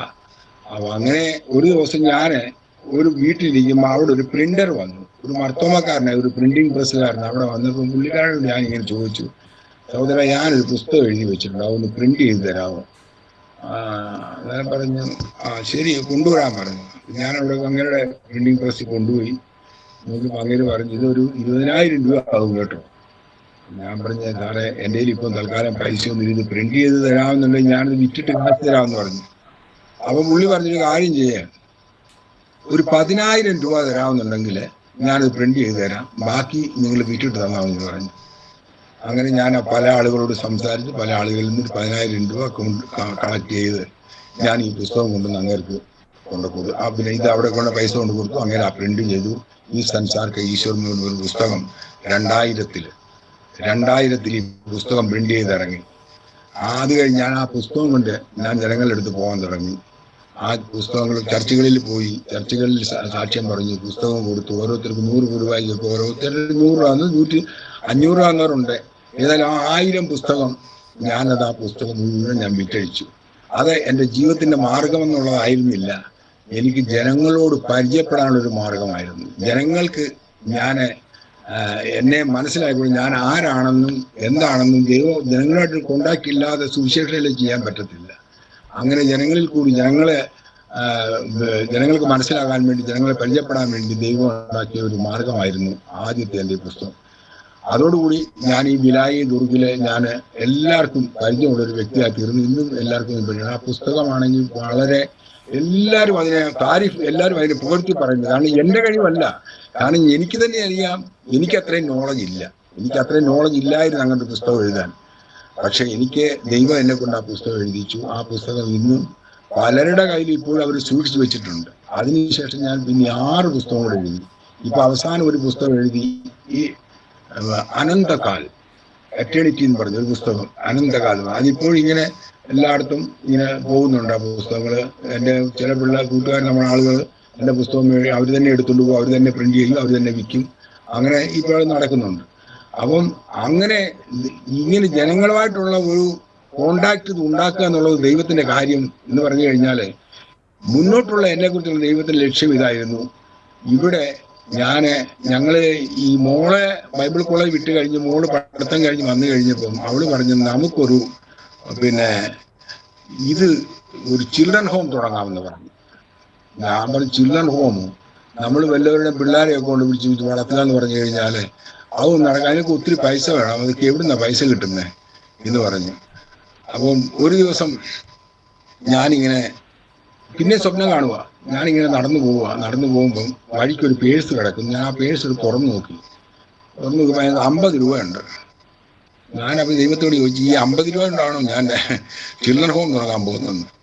പറഞ്ഞു, ഈ ദുർഗ ബിലായിലെ എൻ്റെ ആളുകൾ ഇഷ്ടം പോലെയുണ്ട്, നീ അവരുടെ അടുത്ത് ചെന്നാൽ മതി എന്ന് പറഞ്ഞു. സത്യമായിട്ടും ഇന്ന് ഈ ദുർഗബിലായിലെ ആളുകളാണ് ഞങ്ങളെ നടത്തുന്നത്. ഞങ്ങളെയല്ല, ഞാൻ ഇതിലൂടെ ചിൽഡ്രൻ ഹോം നടത്തുന്നുണ്ട്. ഞങ്ങൾ ആദ്യമൊക്കെ ചിൽഡ്രൻ മിനിസ്ട്രി എന്ന് പറഞ്ഞു കഴിഞ്ഞാൽ ഈ ഗ്രാമ ബസ്തികളിൽ ചെന്നിട്ട് അവിടെയുള്ള പിള്ളേരെ ഞങ്ങൾ കൂട്ടി വരുത്തിയിട്ട് അപ്പോൾ അവിടെയുള്ള പിള്ളേരെന്ന് പറഞ്ഞാൽ എല്ലാം ഈ ലഹരി ഉപയോഗിക്കുന്ന പിള്ളേരും ലഹരി വിൽക്കുന്ന പിള്ളേർ. ഇന്ന് വലിയ ആളുകൾ ഇവരെ ഉപയോഗിച്ച് ലഹരി വിൽക്കുക, അതുപോലെ തെറി അല്ലാതെ ഇവരൊന്നും സംസാരിക്കത്തില്ല. അങ്ങനെയുള്ള പിള്ളേരുടെ ഇടയിലാണ് ഞങ്ങൾ പ്രവർത്തനം തുടങ്ങിയത്. അപ്പം അവരെ ഞങ്ങൾ അവിടെ ചെന്ന് കൂട്ടിച്ചെന്ന് ഒരാഴ്ച ഒരു പ്രാവശ്യം ചെല്ലും, അവർ പഠിപ്പിക്കും, മോറൽ സ്റ്റഡിയൊക്കെ ചെയ്യും, പോകുന്നു. അതുകൊണ്ട് പ്രയോജനമൊന്നുമില്ല മനസ്സിലാവും. അല്ലെങ്കിൽ ഇവർക്ക് സാമ്പത്തികമായിട്ട് നമ്മൾ എന്തെങ്കിലും ചെയ്താലും പ്രയോജനമില്ല. അതുകൊണ്ട് ഇവരെ നമുക്ക് ഒരുമിച്ച് നമ്മൾ കൂട്ടിവെച്ച് ഇവരെ നമ്മൾ വളർത്തണം, എന്നാലേ ഇവർക്കൊരു മാറ്റം വരുവുള്ളൂ എന്നുള്ളൊരു ചിന്താഗതി ഉണ്ട്. അങ്ങനെയാണ് മോളും പറഞ്ഞത്, അങ്ങനെ നമുക്കൊരു ചിൽഡ്രൻ ഹോം തുടങ്ങാമെന്ന് പറഞ്ഞു. അങ്ങനെ പിന്നെ ലൈസൻസ് ഒക്കെ എടുത്ത് ഗവൺമെന്റിൽ അപേക്ഷിച്ച് ലൈസൻസ് കിട്ടി. ഞങ്ങൾ ആദ്യമായിട്ടൊരു ചിൽഡ്രൻ ഹോമിന് ഒരു വീട് വാടകയ്ക്ക് എടുത്ത് അവിടെ ഒരു 15 പിള്ളേരെ വെച്ച് അവർക്ക് ബൈബിൾ സ്റ്റഡി, അതുപോലെ തന്നെ 1 മുതൽ 5 വരെയുള്ള സ്കൂളിന്റെ ഒരു പിന്നെ പെർമിഷനും ഒക്കെ വാങ്ങിച്ച്. അന്നൊക്കെ ഇതൊക്കെ വളരെ ഈസി ആയിട്ട് നടക്കുമായിരുന്നു, പക്ഷെ ഇന്നൊന്നും നടക്കത്തൊന്നുമില്ല. അങ്ങനെ ഞങ്ങൾ തുടങ്ങി. ആ തുടങ്ങി അത് കഴിഞ്ഞിട്ട് പിന്നെ അതിങ്ങനെ അവിടെ കുറച്ച് നാൾ കഴിഞ്ഞപ്പോഴത്തേക്ക് ആളുകൾ ഇങ്ങനെ പറയാൻ തുടങ്ങി, ഇത് പിന്നെ ഇവനെ ഇതെല്ലാം കാണിച്ച് ഈ പിള്ളേരുടെ എല്ലാം ഫോട്ടോയൊക്കെ എടുത്ത് വിദേശത്ത് അയച്ചിട്ട് പൈസ ഉണ്ടാക്കാനുള്ള പരിപാടിയാണെന്ന് പറഞ്ഞ് ഇങ്ങനെയൊക്കെ ആളുകൾ പറയാൻ തുടങ്ങി. അങ്ങനെ അത് കേട്ടപ്പോഴത്തേക്കും ഞാൻ ഈ കുറെ പിള്ളേർ വന്ന് ആ ഗ്രാമത്തിൽ നിന്ന് ഒരു ദിവസം ഒരു വണ്ടി വിളിച്ചിട്ടുണ്ടെന്ന് പറഞ്ഞ് ഞങ്ങൾ ഞങ്ങളുടെ പിള്ളേരെ കൊണ്ട് പോവുക എന്ന് പറഞ്ഞു. അതെന്താ ചോദിച്ചാൽ പറയും, അത് നിങ്ങൾക്ക് പൈസ ഉണ്ടാക്കാൻ വേണ്ടി ഞങ്ങളുടെ പിള്ളേരെ ഒന്നും വെച്ച് പൈസ ഉണ്ടാക്കണമെന്ന് പറഞ്ഞു. ശരി, ഞാൻ പറഞ്ഞു നിങ്ങൾ പോക്കൂ, പക്ഷേ എന്ന് പറഞ്ഞാൽ അവരവരുടെ പിള്ളേരെ കൊണ്ടുപോയി. അപ്പോൾ അങ്ങനെ വന്ന് പിന്നെ 2 3 പിള്ളേരെ മിച്ചം ഉണ്ടായിരുന്നുള്ളൂ. ആ സമയത്ത് ഞങ്ങൾക്ക് വേറൊരു ഞങ്ങളിൽ കൂടി രക്ഷിക്കപ്പെട്ടു പോയ രാംടേക്ക് എന്ന് പറഞ്ഞൊരു സഹോദരൻ ഉണ്ടായിരുന്നു. അദ്ദേഹം ഇവിടുന്ന് ഒരു 10 60 90 കിലോമീറ്റർ ദൂരെയാണ് താമസിക്കുന്നത്. അവരുടെ ഗ്രാമത്തിലെ ഇതുപോലെ ആരുമില്ലാത്ത അങ്ങനെയുള്ള ഒരു 10 12 പിള്ളേരെ അങ്ങേരെ അവിടുന്ന് ഇവിടെ കൊണ്ടുവന്ന് തന്നു ഞങ്ങൾക്ക്. അങ്ങനെ വീണ്ടും ഞങ്ങളത് സ്റ്റാർട്ട് ചെയ്തു. ഏതായാലും അത് ഇങ്ങനെ തുടർന്ന് അത് കഴിഞ്ഞ് ഒരു വീട് മാറി, 2 വീട് മാറി. പിന്നെ അത് കഴിഞ്ഞപ്പോൾ ഒരു വീട്ടിലെ ഞങ്ങൾ ക്രിസ്ത്യാനിയുടെ ഒരു വീട് വാടകയ്ക്ക് എടുത്തു. അത് വീടല്ലായിരുന്നു, വെറുതെ ഇങ്ങനെ ഒരു ഫാക്ടറി ആയിരുന്നു. ആ ഫാക്ടറികൾ വാടകയ്ക്ക് എടുത്ത് അവിടെ ഒന്നും ഫാക്ടറി ഉൽപ്പാദനമൊന്നുമില്ല.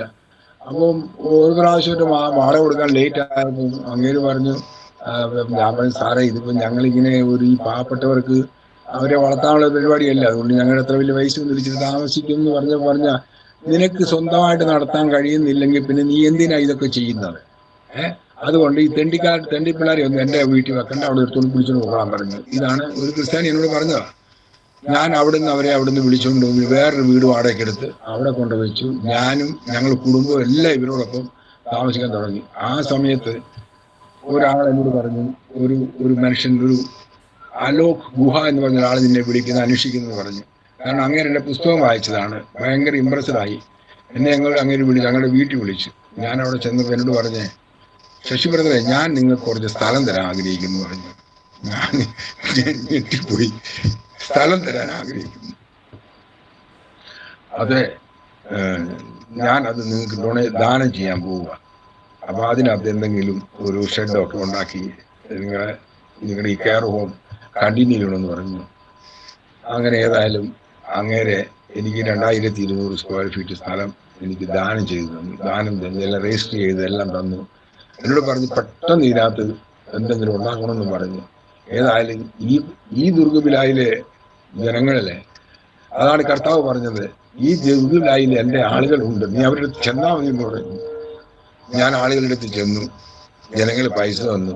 ആദ്യം ഒരു ഷെഡ് പോലെ ഉണ്ടാക്കി, ഒരു ഷീറ്റൊക്കെ ഇട്ട്, മൊത്തം ആ ഏരിയക്കകത്തൊരു വലിയൊരു ഹാള്, ഒരു സ്കൂളിനുള്ള 5 റൂമും പിള്ളേർക്ക് താമസിക്കാനുള്ള സൗകര്യങ്ങളെല്ലാം വെച്ചുണ്ടാക്കി. ഒരു 2 വർഷം കഴിഞ്ഞു. ഒരു ദിവസം ഒരു ഉച്ച സമയത്ത് ഭയങ്കരമായ ഒരു കൊടുങ്കാറ്റ് വന്നു. ആ കൊടുങ്കാറ്റ് വന്ന് ഇതിന്റെ ആ മേളിലിട്ടിരുന്ന ഷീറ്റായിരുന്നു, ആ ഷീറ്റ് മുഴുവൻ അടിച്ചു പറിച്ചു പോയി മുഴുവൻ. അപ്പൊ അവിടെ ഞാൻ അതിന്റെ തൊട്ടപ്പുറത്ത് ആണ് ഞാൻ താമസിക്കുന്നത്. ഞങ്ങൾ താമസിക്കുന്ന വീട് പിള്ളേർക്ക് വേണ്ടി ഉണ്ടാക്കിയ ഷെഡ്. അപ്പൊ ഞാൻ അവിടെ വെളിയിൽ നിന്ന് നോക്കുമ്പോൾ ഈ കാറ്റ് വന്ന് പഠിച്ചു പോയി. ഞാൻ എന്റെ നെഞ്ചത്ത് കൈവച്ച് ദൈവത്തോട് നിലവിളിച്ചു. അപ്പൊ ഞാൻ കണ്ടു ഒരു ഒരു വലിയ പ്രകാശം ആ ഷെഡിന്റെ മേളിൽ വന്ന് ഇങ്ങനെ നിൽക്കുകയാണ്. അത് കഴിഞ്ഞിട്ട് ഏതായാലും ആ ഷീറ്റ് എല്ലാം പൊട്ടിപ്പൊളിഞ്ഞു പോയി. പിന്നെ ജനങ്ങളോട് പറഞ്ഞു ഈ ഷീറ്റെല്ലാം കളാ, നമുക്കതിന് സ്ലാബ് വാർക്കാമെന്ന് പറഞ്ഞു. അങ്ങനെ പെട്ടെന്ന് 1-2 മാസത്തിനകം ജനങ്ങളെ അവിടെ കോൺട്രിബ്യൂട്ട് ചെയ്ത് ആ 2200 സ്ക്വയർ ഫീറ്റ് ഇതിനകത്തൊരു വലിയൊരു സ്ലാബ് ഇട്ട് ഒരു വീട് അങ്ങ് ഉണ്ടാക്കി. അത് കഴിഞ്ഞിട്ട് പിന്നെ പിള്ളേർ വരാൻ തുടങ്ങി, കുട്ടികൾ വരാൻ തുടങ്ങി.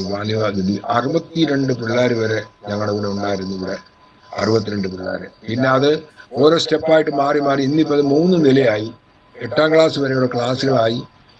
അതുവരെ ദൈവം ഇതുവരെയും ഞങ്ങളെ സഹായിച്ചിരിക്കുകയാണ്. ഇത്രയും നാളായിട്ട് ദൈവം ഞങ്ങൾ പറഞ്ഞ വാഗ്ദത്തമാണ്. നിന്നെ ഞങ്ങൾ ദുർഗവിലായിലുള്ള ജനങ്ങൾ മാത്രം ഹെൽപ്പ് ചെയ്തിട്ടാണ് ഞങ്ങൾ നടത്തുന്നത്. അല്ലാതെ ഞങ്ങൾക്ക് വേറൊരു ഹെൽപ്പും എങ്ങും ഒരു വിദേശത്തും ഓരോരുത്തർ പറയും, നമ്മുടെ അടുത്ത് തന്നെയുള്ള ക്രിസ്ത്യാനികൾ പറയും, ശശിക്ക് വിദേശത്ത് നിന്ന് പൈസ വരുന്നുണ്ട്.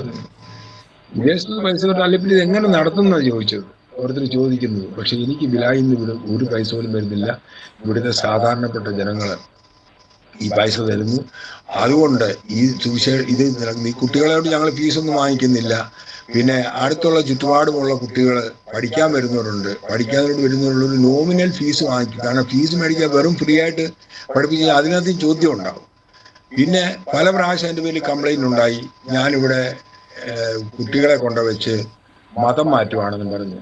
ഒരു പ്രാവശ്യം പോലീസുകാർ എന്നെ വിളിച്ചു എന്നോട് ചോദിച്ചു, അവിടെ എന്താ നടക്കുന്നതെന്ന് ചോദിച്ചു. ഞാൻ പറഞ്ഞു, അവിടെ നടക്കുന്നത് ഞങ്ങൾ പിന്നെ ഛത്തീസ്ഗഡ് സ്റ്റേറ്റ് ഗവൺമെന്റിന്റെ സിലബസ് പഠിപ്പിക്കുന്ന സ്കൂളാണ്. വേറെന്താ പഠിപ്പിക്കുന്നത്? ഞാൻ പറഞ്ഞു, വേറൊന്നും പഠിപ്പിക്കുന്നില്ല. അവിടെ നിങ്ങൾ പിന്നെ മതം പഠിപ്പിക്കുന്നു, ബൈബിൾ പഠിപ്പിക്കുന്നു. ഞാൻ പറഞ്ഞു, ബൈബിളൊന്നും പഠിപ്പിക്കുന്നൊന്നുമില്ല. പിന്നെ ഞങ്ങള് സന്ധ്യയ്ക്ക് പ്രാർത്ഥിക്കും എന്ന് പറഞ്ഞു. അപ്പൊ സ്കൂളിൽ ഞങ്ങൾ ഇതൊന്നും പഠിച്ചു. വൈകിട്ട് ഞങ്ങൾ ഡെയിലി ഞങ്ങൾക്ക് അവിടെ ബൈബിൾ ക്ലാസ് ഉണ്ട്. നമ്മുടെ ഉദ്ദേശം അതാണല്ലോ, ബൈബിള് പഠിപ്പിക്കുക എന്നുള്ളതാണ് ഞങ്ങളുടെ ഉദ്ദേശം. അത് ഞങ്ങൾ ഇപ്പോഴും ചെയ്യുന്നുണ്ട്. അപ്പം ഈ പോലീസ് ഇൻസ്പെക്ടർ അവിടെ നിന്ന് കളക്ടർക്ക് ഫോൺ ചെയ്ത്, എൻ്റെ മുമ്പിൽ ഇരുന്നുണ്ട് കളക്ടർക്ക് ഫോൺ ചെയ്തത്. പറഞ്ഞു, സാറേ, ഇവിടെ ഇങ്ങനെ ഈ ബോർസി എന്ന് പറയുന്ന സ്ഥലത്ത് ഒരു സ്കൂളുണ്ട്, എബനേസർ പബ്ലിക് സ്കൂൾ. അതിനോടുകൂടി ഒരു ഹോസ്റ്റലുണ്ട്. ആ ഹോസ്റ്റലില് പിന്നെ പിള്ളേരെ വെച്ചിട്ട് മതം മാറ്റുവാന്ന് പറഞ്ഞു. എന്റെ മുമ്പ് വെച്ച് അങ്ങേര് പറഞ്ഞത്. ഞാൻ വിചാരിച്ചു, ഇപ്പൊ നാളെ അടുത്ത ദിവസം കളക്ടർ അവിടുന്ന് ഇൻസ്പെക്ഷൻ ആളിനെ വിട്ട് കഴിഞ്ഞാൽ തീർന്നു, ഇതെല്ലാം തീരും എന്ന് ഞാനും വിചാരിച്ചു. ഞാനൊന്നും മിണ്ടിയില്ല. ഞാനിവിടെ വന്നു. ഞാൻ കുട്ടികളോടും പറഞ്ഞില്ല, അവരെ ഇൻസ്പെക്ഷൻ വരുവാണെങ്കിൽ നിങ്ങളോട് എന്തെങ്കിലും ചോദിച്ചാൽ നിങ്ങൾ ഇങ്ങനെ പറയരുത്, ഒന്നും പറഞ്ഞില്ല. ഞാൻ വിചാരിച്ചു അവർ വരട്ടെ, അവർ വന്നിട്ട് ഇൻസ്പെക്ഷൻ ചെയ്യട്ടെ, എന്താണ് ചെയ്യുന്നത് ദൈവത്തിന്റെ ഗീതം. കാരണം ഞാൻ എൻ്റെ സ്വന്തം ബുദ്ധി കൊണ്ട് ചെയ്ത കാര്യങ്ങളൊന്നുമല്ല. ദൈവത്തിന് വേണ്ടിയിട്ട് കണ്ടുവച്ചിരിക്കുന്ന കാര്യമാണ് ഞാനിത് ചെയ്തുകൊണ്ടിരിക്കുന്നത് എന്ന് മാത്രമേ ഉള്ളൂ. ഇത്രയും പറഞ്ഞു കഴിഞ്ഞപ്പോഴത്തേക്കും അത് കഴിഞ്ഞിട്ട് ഈ 2 വർഷം കഴിഞ്ഞു, ഇതുവരെയായിട്ടും ഓരോരുത്തരും ഇവിടെ ഇൻസ്പെക്ഷൻ വേണ്ടി വന്നിട്ടില്ല. അങ്ങനെ ദൈവം ഇതുവരെയും ഞങ്ങളെ നിലനിർത്തിക്കൊണ്ട് പോവുകയാണ്. പിന്നെ ഇതിൽ കൂടി ഞാനിപ്പോൾ എന്താ പറയാനാണ്, ഇപ്പോൾ ഇതുവരെയായിട്ട് ഞങ്ങൾക്ക് 20 വർഷമായി. 20 വർഷം. 2005 ഇത് തുടങ്ങുന്നത്. 2005 ഞങ്ങൾ ചിൽഡ്രൻസ് മിഷൻ തുടങ്ങി. ഇപ്പോൾ 20 വർഷം, ഈ വർഷം 20 വർഷം പൂർത്തിയാവുകയാണ്. ഞങ്ങൾ ഇതുവരെയും ദൈവം ഞങ്ങളെ നിലനിർത്തിക്കൊണ്ട് പോകുന്നുണ്ട് മുന്നോട്ട്. ഇവിടെ ഇപ്പോൾ ഭയങ്കരമായിട്ടുള്ള ഉപദ്രവമുള്ള സ്ഥലങ്ങളാണ് ഇവിടെ എല്ലാം. ചർച്ചുകളൊക്കെ ദിവസം തല്ലിപ്പൊളിക്കുന്നുണ്ട്. ചർച്ചുകളിൽ കയറി കഴിഞ്ഞ ദിവസവും ഒരു ചർച്ച് മൊത്തം, ചർച്ചും സ്കൂളും കൂടെ നടത്തിക്കൊണ്ടിരുന്നത്. ഇവിടുത്തെ മുഖ്യമന്ത്രി തന്നെ പറഞ്ഞേക്കുന്നത്, ഞാൻ എല്ലാ മിഷൻ സ്കൂളുകളും നിർത്തുമെന്നാണ് പറഞ്ഞിരിക്കുന്നത്. അപ്പം നമ്മളും പ്രതീക്ഷിച്ചുകൊണ്ടിരിക്കുകയാണ്, ഏത് സമയത്ത് വേണമെങ്കിലും നിർത്താം. പക്ഷെ ദൈവം അനുവദിച്ചാൽ മാത്രം, ഇത്രയും നമുക്ക് വിശ്വാസമുണ്ട്, ദൈവം അനുവദിച്ചാൽ മാത്രമേ ഞങ്ങളുടെ ഈ പ്രസ്ഥാനത്തെ അവർക്ക് നിർത്താൻ പറ്റുകയുള്ളൂ. സ്തോത്രം. ഇതാണ് എൻ്റെ സാക്ഷ്യം. നല്ല സമയത്തിനായിട്ട് കർത്താവിനെ വാഴ്ത്തുന്നു. കോട്ടയം എന്ന് പറയുന്ന സ്ഥലത്തൊരു ചെറിയ ഗ്രാമത്തില്, സ്ഥലത്തിന്റെ പേര് പാസ് പറഞ്ഞായിരുന്നല്ലോ, കോട്ടയത്ത് കറുകച്ചാൽ കൂത്രപ്പള്ളി എന്ന് പറയുന്ന ആ ഗ്രാമത്ത് ഗ്രാമത്തിൽ ഒരു നല്ല നിരീശ്വരവാദി എന്ന് പേരെടുത്ത ഒരു യുവ ചെറുപ്പക്കാരനെ ദൈവം ഉപയോഗിച്ച വഴികളെയും വിധങ്ങളെയും കുറിച്ച് ഈ പകലിൽ ശ്രദ്ധിക്കുവാൻ ദൈവം സഹായിച്ചു. ഏത് നിരീശ്വരവാദിയെയും അല്ലെങ്കിൽ ദൈവമില്ല എന്ന് പറയുന്നവനെയും ദൈവമുണ്ട് എന്ന് ദൈവം അവനെ ബോധ്യപ്പെടുത്തും. അതാണ് വേദപുസ്തകം നമ്മെ പഠിപ്പിക്കുന്നത്. പൗലോസിനെ ദൈവം, ശൗലിനെ പൗലോസാക്കി ദൈവം മാറ്റിയത് അതിനൊരു ഉത്തമ ഉദാഹരണമാണ്. ഇന്ന് ആക്കിയിരിക്കുന്ന ഇടങ്ങളിൽ ചിൽഡ്രൻസ് ഹോമും സ്കൂളും അനേക കുഞ്ഞുങ്ങൾക്ക് നേർവഴി കാട്ടിക്കൊടുക്കുവാൻ കർത്താവിൻ്റെ ദാസനെയും കുടുംബത്തെയും കുഞ്ഞുങ്ങളെയും ദൈവം ഇന്നും ഉപയോഗിക്കുന്നത് ഓർത്ത് സ്തോത്രം. അത് കുടുംബമായി ആ ജോലിയിൽ നിങ്ങൾ വ്യാപൃതരായിരിക്കുന്നത് ഓർത്തും ദൈവത്തെ സ്തുതിക്കുന്നു. അതിനെ നശിപ്പിച്ച് കളയുവാൻ ശത്രു പദ്ധതികൾ ഇടുന്നുണ്ടെങ്കിലും ദൈവം അനുവദിക്കാതെ ഒന്നും സംഭവിക്കുകയില്ല. കർത്താവിൻ്റെ ദാസനെ പ്രവർത്തനങ്ങളെ ഓർത്ത് പ്രാർത്ഥിക്കാം. എളിയവരുടെ പ്രവർത്തനങ്ങളെ ഓർത്ത് പ്രാർത്ഥിക്കണമേ എന്ന് ദൈവനാമത്തിൽ ഓർപ്പിക്കും. ഒരു വാക്ക് കർത്താവിൻ്റെ ദാസൻ പ്രാർത്ഥിച്ച. പരിശുദ്ധനായ ദൈവമേ, സ്തോത്രം ചെയ്ത് കർത്താവെ സ്തുതിക്കുന്നു. ഈ നല്ല സമയത്തിനായി കർത്താവെ, ഞങ്ങൾ പരസ്പരം കണ്ടിട്ടില്ലാത്ത വ്യക്തികൾ, നിന്റെ അത്ഭുതകരമായ പ്രവർത്തികൾ ഞങ്ങൾക്കിപ്പോൾ പരസ്പരമായിട്ട് ഫേസ് ടു ഫേസ് ആയി കാണുവാൻ കർത്താവ് ഈ മൊബൈലിൽ കൂടി ഞങ്ങൾ കാണുവാൻ തക്കതായി കർത്താവിൻ്റെ അത്ഭുത പ്രവർത്തികൾ നിന്നോട് സ്തുതിക്കുന്നു.